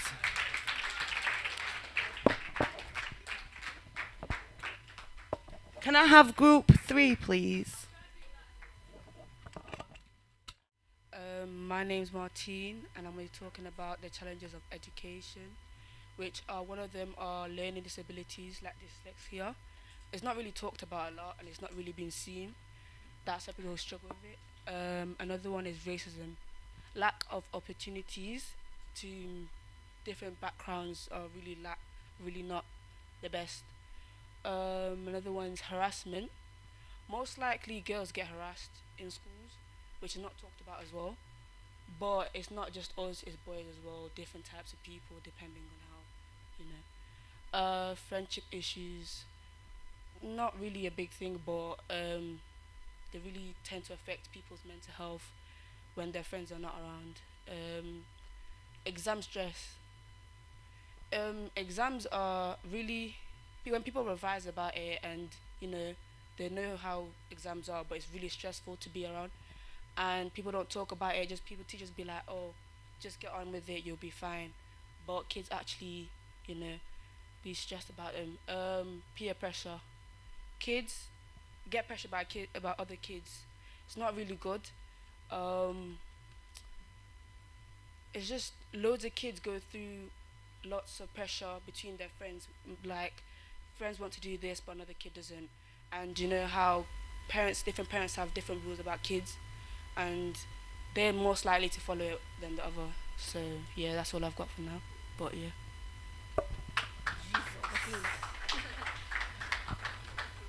Hello, I'm Princess. Some other issues with education that may affect students and work in school is language barriers. This is hard, especially for immigrants that have just come to the country, as they may not understand what's going on and have troubles communicating their issues and may fall behind in school and not understand exactly, and especially in exams, is more difficult for them. Cultural differences, this can be like religion, ethnicity, and just like male and females. It's tended that people with like different beliefs to others may feel like that they are not appreciated and welcomed, and that there is hostility towards them in the classroom and by teachers and other students, which may affect their behavior and not want to go to school. Disabilities, this can be mental or physical, like autism, which may stunt people's performance in school, as it is difficult for them, and they may have another way of like showing their progression in school and may not be able to work in the same environments as other people. Physical disabilities, such as like being in a wheelchair, for example, which means that it's harder for them to travel around school and that they may need private education. Anxiety, this can be from other students or just in general. This may like affect them and they may not be able to speak up more in class. And when it's like, when they have to do presentations, they may not be like feeling as confident as other people. Boys, e.g. relationship issues, may affect people in school that discourages them from being in classrooms. Lack of diversity, they may not feel seen or represented, and they may believe that they can't do things like other students that may have better opportunities than them and discourage them. Lack of food choices, when we go to school, everyone wants to eat meals that they like and enjoy, and which also helps them to do better in the classroom. And if they feel like the food that they're being presented with is not the food that they would like to eat, this may affect the energy and the way they perform. Last one is bullying in the classroom. This may mean that people feel isolated from others and not protected, and that they don't have people to go to their issues, and feel like that they're just being harassed and bullied. Thank you.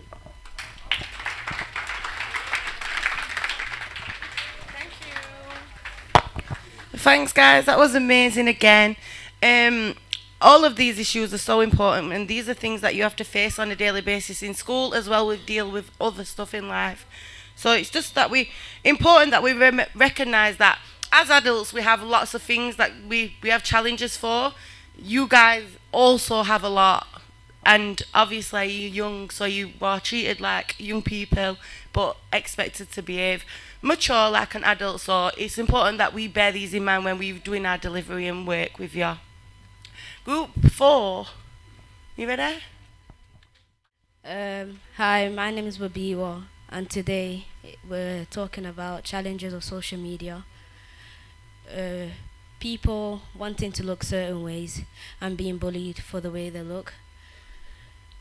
Nowadays, celebrities and influencers influence younger people like us to look a certain way, and that could make younger kids like us want to look a certain way and fit in with other people in the environment. How many views you get on what you posted, and comparing it to someone else just because they've got more views than you, and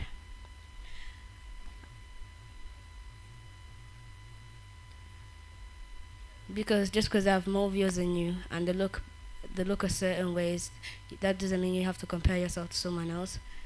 Being pressured to grow before your time, trying to mingle with people in your age, and in order to feel more influenced by yourself, act your age. Being exposed to sex at an early age, you should report, block, and also talk to an adult about these things in the environment.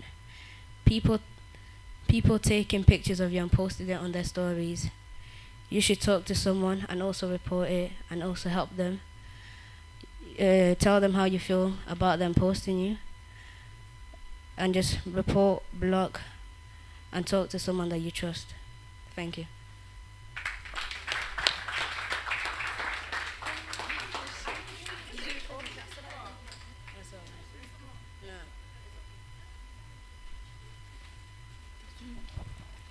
That was amazing. Thank you very much. Do you know, your generation has got such a great idea of how to keep safe on social media. So what we will do, and what you need to remember as well, a lot of the time, if parents or people don't know what you're doing, because obviously you don't want to tell them, or you're hiding, or it's a bit of a taboo subject, you have to understand from their point of view that they could think that you are potentially doing anything and you're at risk. So it's so important that you have them conversations with your church, with your parents, even if you think it's a bit taboo, because they will think that you're doing something which is completely, could be 10 million times worse. And it also, between you all as a group, you've got so much information that you can actually help to keep each other safe. So if you recognize or you see one of each other and you think, oh no, maybe I should just advise them a little bit like this, then that's also important as well. Yeah?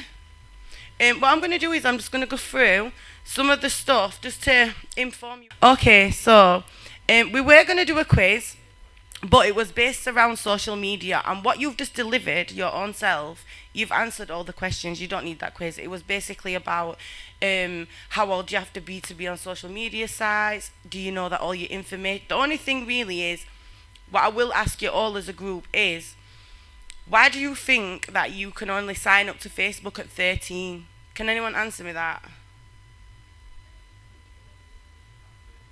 I mean, yeah, 13? It's 13. 14. All right, why do you think that is? Why do you think there's an age limit on signing up to social media? It's 13. Yeah, thought so. I thought so. Why do you think that is, though? Why do you think that Facebook sites don't let you sign on from any age? Say that again. To protect yourself. I always believed that that was why. Obviously, we know that under the age of 13, you can't consent to anything, like you can't move out and all that stuff. But it's not. It's because under 13, they cannot collect your data. So just be aware that any website that you access or any Snapchat or anything that you're putting your personal details in, they are collecting your data. So that the reason isn't because they're trying to protect you. And this is not a scare tactic. This is just for you to be informed.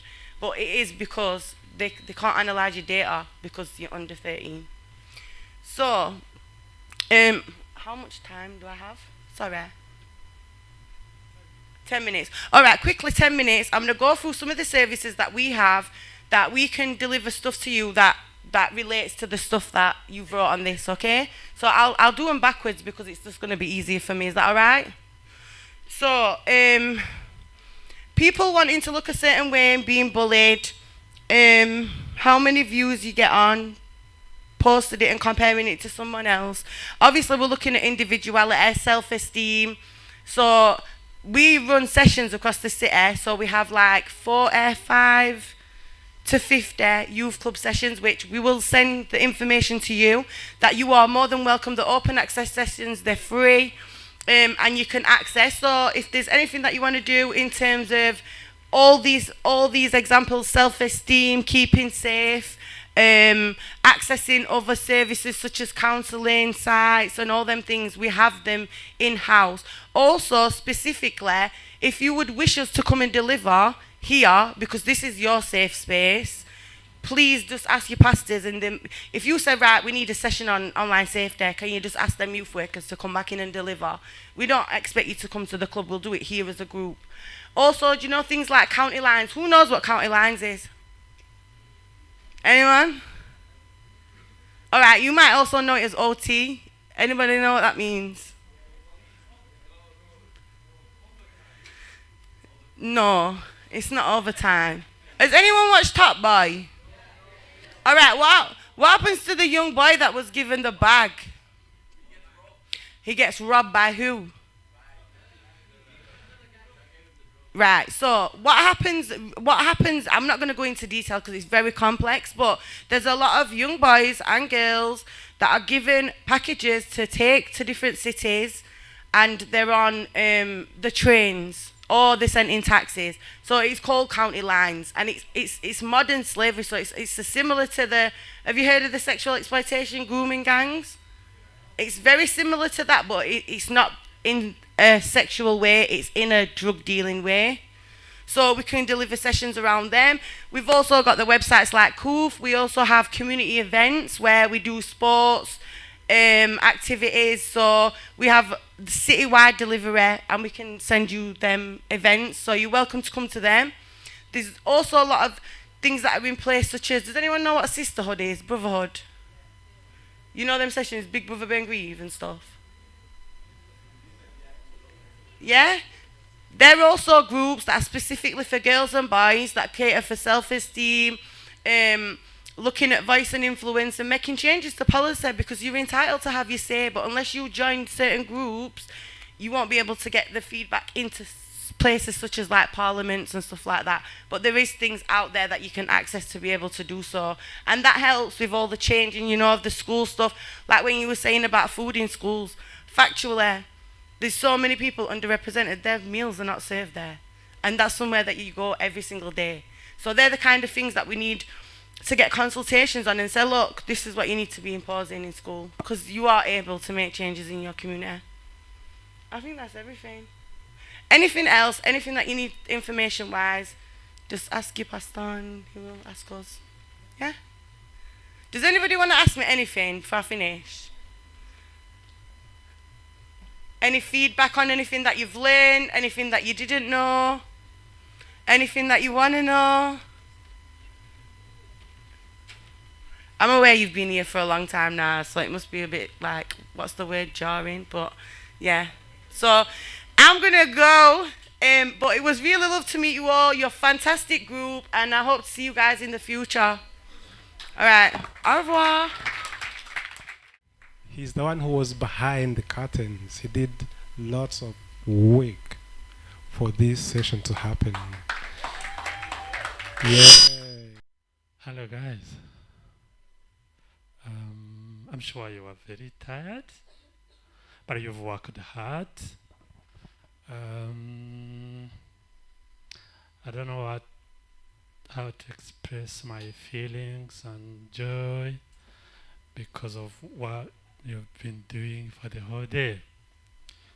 On behalf of the church leadership, I've been honored to just give a short remark, a concluding one. And here what I've got from your experience and work today. You were extremely amazing. Can you give applause for yourself? Thank you. Anyway, at time we thought, with your contribution, of course, about this project, it's because the church wants to invest in you, as the youth, as tomorrow leaders, whether politician or church leaders or any community leader. The church has a mission besides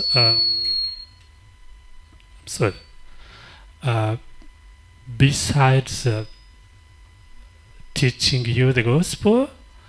The church needs to invest in you so you can be nice guys, good parents for those who will be willing to be parents, good leaders, whether community level, church level, or any level you want.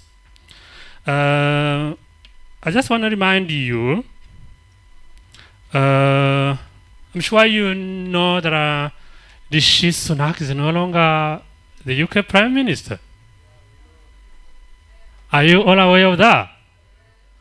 Who is the current Prime Minister?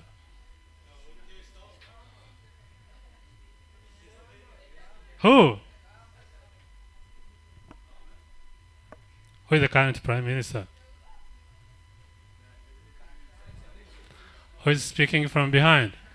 Cynthia. And who is the current Prime Minister? Keir Starmer.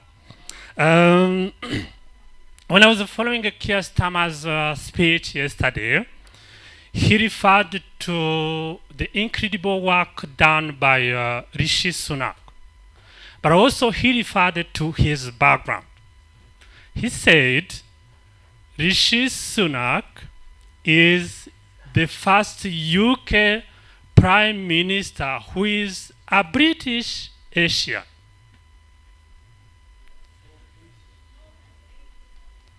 That means Rishi Sunak has an Asian background, possibly India.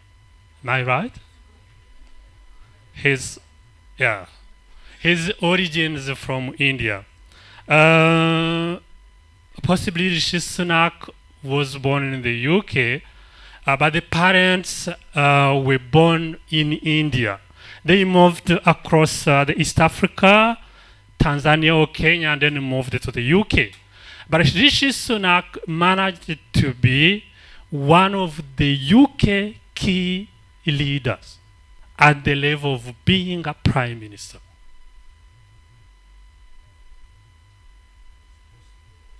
That means you have the potential, but the UK as a country gives you all the opportunity to be who you want to be. That was the key message of today. You need to decide who you want to be. It's your choice. You can't decide to be a nice guy. You can't decide to not be a nice guy. That's possible. But the church wishes to you all to be nice guys who dream big. It's until you dream big that you can reach far. If you do not dream big, you won't go far. Anyway, thank you for everyone who participated in this workshop. Thank you so much, Lizzie. Can we give an applause to Lizzie? She's extremely good. And mostly in organizing work groups. Please extend our gratitude and thanks to Louise. Thank you, Clément. Gentil. I think you've learned a lot from Gentil. That's a personal experience.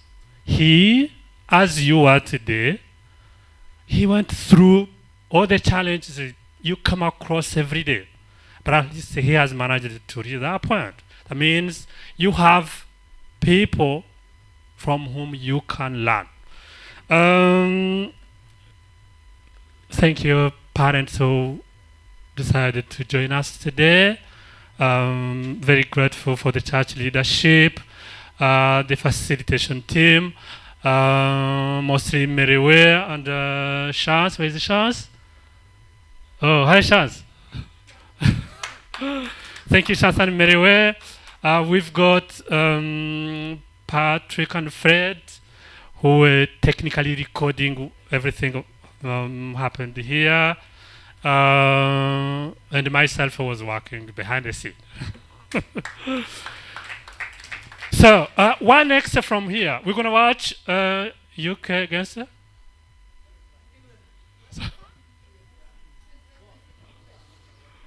we're going to watch a match here.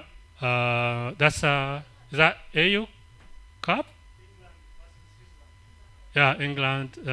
Anyway, that's it's not mandatory. It's not mandatory. If someone wants to watch the match, you are most welcome. But what we are doing from now is we've taken note of your contribution, everyone's contribution here. We've taken note of it. We're gonna, for this point here, moving forward to see what we can do from what you've raised. But in this project, we've decided to talk to parents. That means we're going to organize a session with parents, whether in a confidential way, in an individual level, but also on a group level, to discuss what we've learned from this session. That's one point. We think to organize another session with you, a small one for a few minutes, to give you the feedback. It means the combined feedback of what we've learned from you and what we're going to learn from the parents.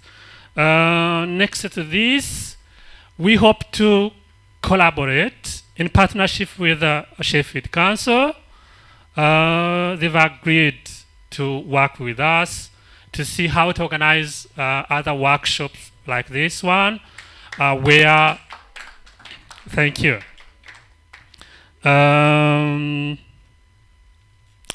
He had a message to take away with you.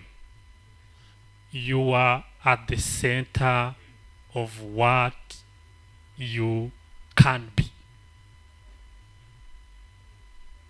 It's all in your hand. Please check what are the sources of information you have in your mind. Don't waste your time on social media. Please check if what you are watching on media, what you are reading on social media, whether on TikTok, Facebook, what else? TikTok and what else? Snapchat? I'm only on Twitter. Anyway, but I know, for sure I know, sometimes it's distressful. It takes energy. You can't waste your time simply reading nonsense. It does happen. And I'm sure it had happened to you. But also it want to happen in the future. Please, it's up to you to be mindful, be focused, and see what you want to be in the future. Who is willing to be a prime minister? Who is wishing to be a prime minister in the future? Great. That's how you dream. I had someone from Sudan. Anyone is from Sudan? Oh, are you from Sudan? Thank you for joining us. Anyway, Sudan is a neighbor of an African country, in the African country. Thank you so much for joining us. Anyway, that's my final message. Please be mindful. Everything is in your hand.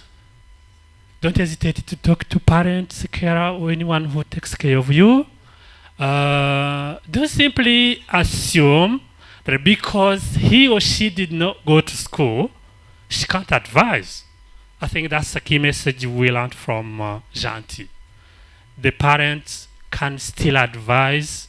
Anyway, when I mean parents, it's a carer or anyone who takes care of you, or a guardian, filmmaker. They still have a room to advise. We have a church leadership. Please, for any question you think, you can approach the church leaders. We have pastors, we have seniors, we even have youth leaders. I think they didn't join today because they were busy, but you can still talk to them.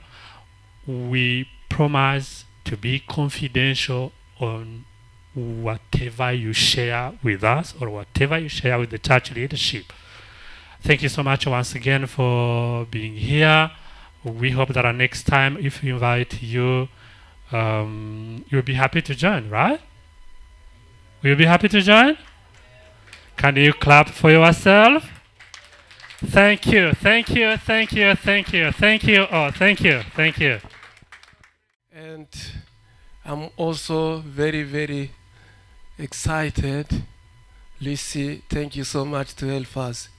I think that is first, but second conference will be nice, will be good. Rero reka mbashimire namwe abana bacu mwaje kuko arangije abivuga Dr. mufite mu maboko yanyu kuba ico mushaka. Uwari Premier Ministre wavuyeho ejo ava mu Buhinde nibyo avuye gusobanura. Bivuga yuko namwe aho uvuye hose witwaye neza. Kuko Janti yatubwiye yigaga bari bakeya bava hanze ariko iyo complexe ntayigire. Namwe nimushaka kuba abantu bakomeye muzaba abantu bakomeye. Ariko igikomeye twebwe nk'abapasteri turifuza kuko mukomeza kuza hano mu nzu y'Imana. Mugiye tubahamagaye cyose mukitaba. As church leaders, we all want you to be here all the time. Whenever we call you guys, please come here. We need you to be with you guys here. We need to be with you guys here. kuko mu by'ukuri imana hari ikizidufasha. Our God can help and he helps us. Nasomye hano mu migani 22 ngira ni kuri 6. Yeah, Proverbs 25. Haravuga ngo ico muzatoza abana banyu bakiri batoya. Whatever you're gonna instruct or teach your children when they are still young, bazarinda basaza bakiri muri izo nzira. They'll age in that path. Rero nimufata izi nyigisho, so keep hold these teachings here. Muzarinda musaza mukiri mu bintu byiza gutya. It will follow you in the same in a helpful way. Rero ndabashimiye. He thanks you all. Reka dusenge. Let's pray.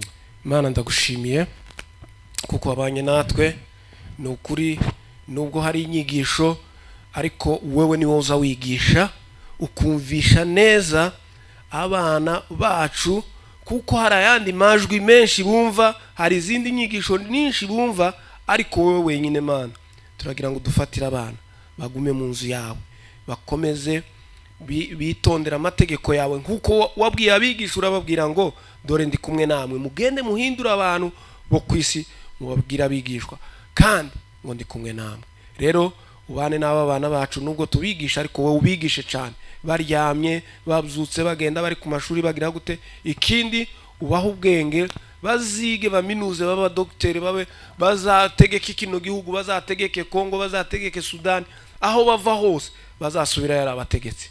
Rero urakoze kuko wabanye natwe, watangiranywe natwe, none urangizanye natwe. Komeza ubane natwe, zose tubisabye twizeye ni mu izina ryawe ryera Yesu, amen. Haleluya. Ikindi batwijeje Louise Lalisi nuko batwijeje kuko muri holiday bazadufasha ko twongera gukora indi ni nka picnic. Hari bamwe babyifuje hano, sibyo? Mu byifuzo byanyu banditse. Lucy and Louise, they promised us to be with us during the next holidays about picnic. Gusohoka kuja hanze. Outdoor activities. None mubyitegure. So get ready whenever it'll come into we're gonna go head into these activities. Yeah, be ready for that. Nitubahamagara muzaze kandi. Yeah, we're gonna call you guys. Sawa mwese murakoze, reka mwene data turangirize. Yeah, so guys, thank you so much. You know what? We are on time. This is the main point. We're supposed to finish. In fact, we are earlier 10 minutes.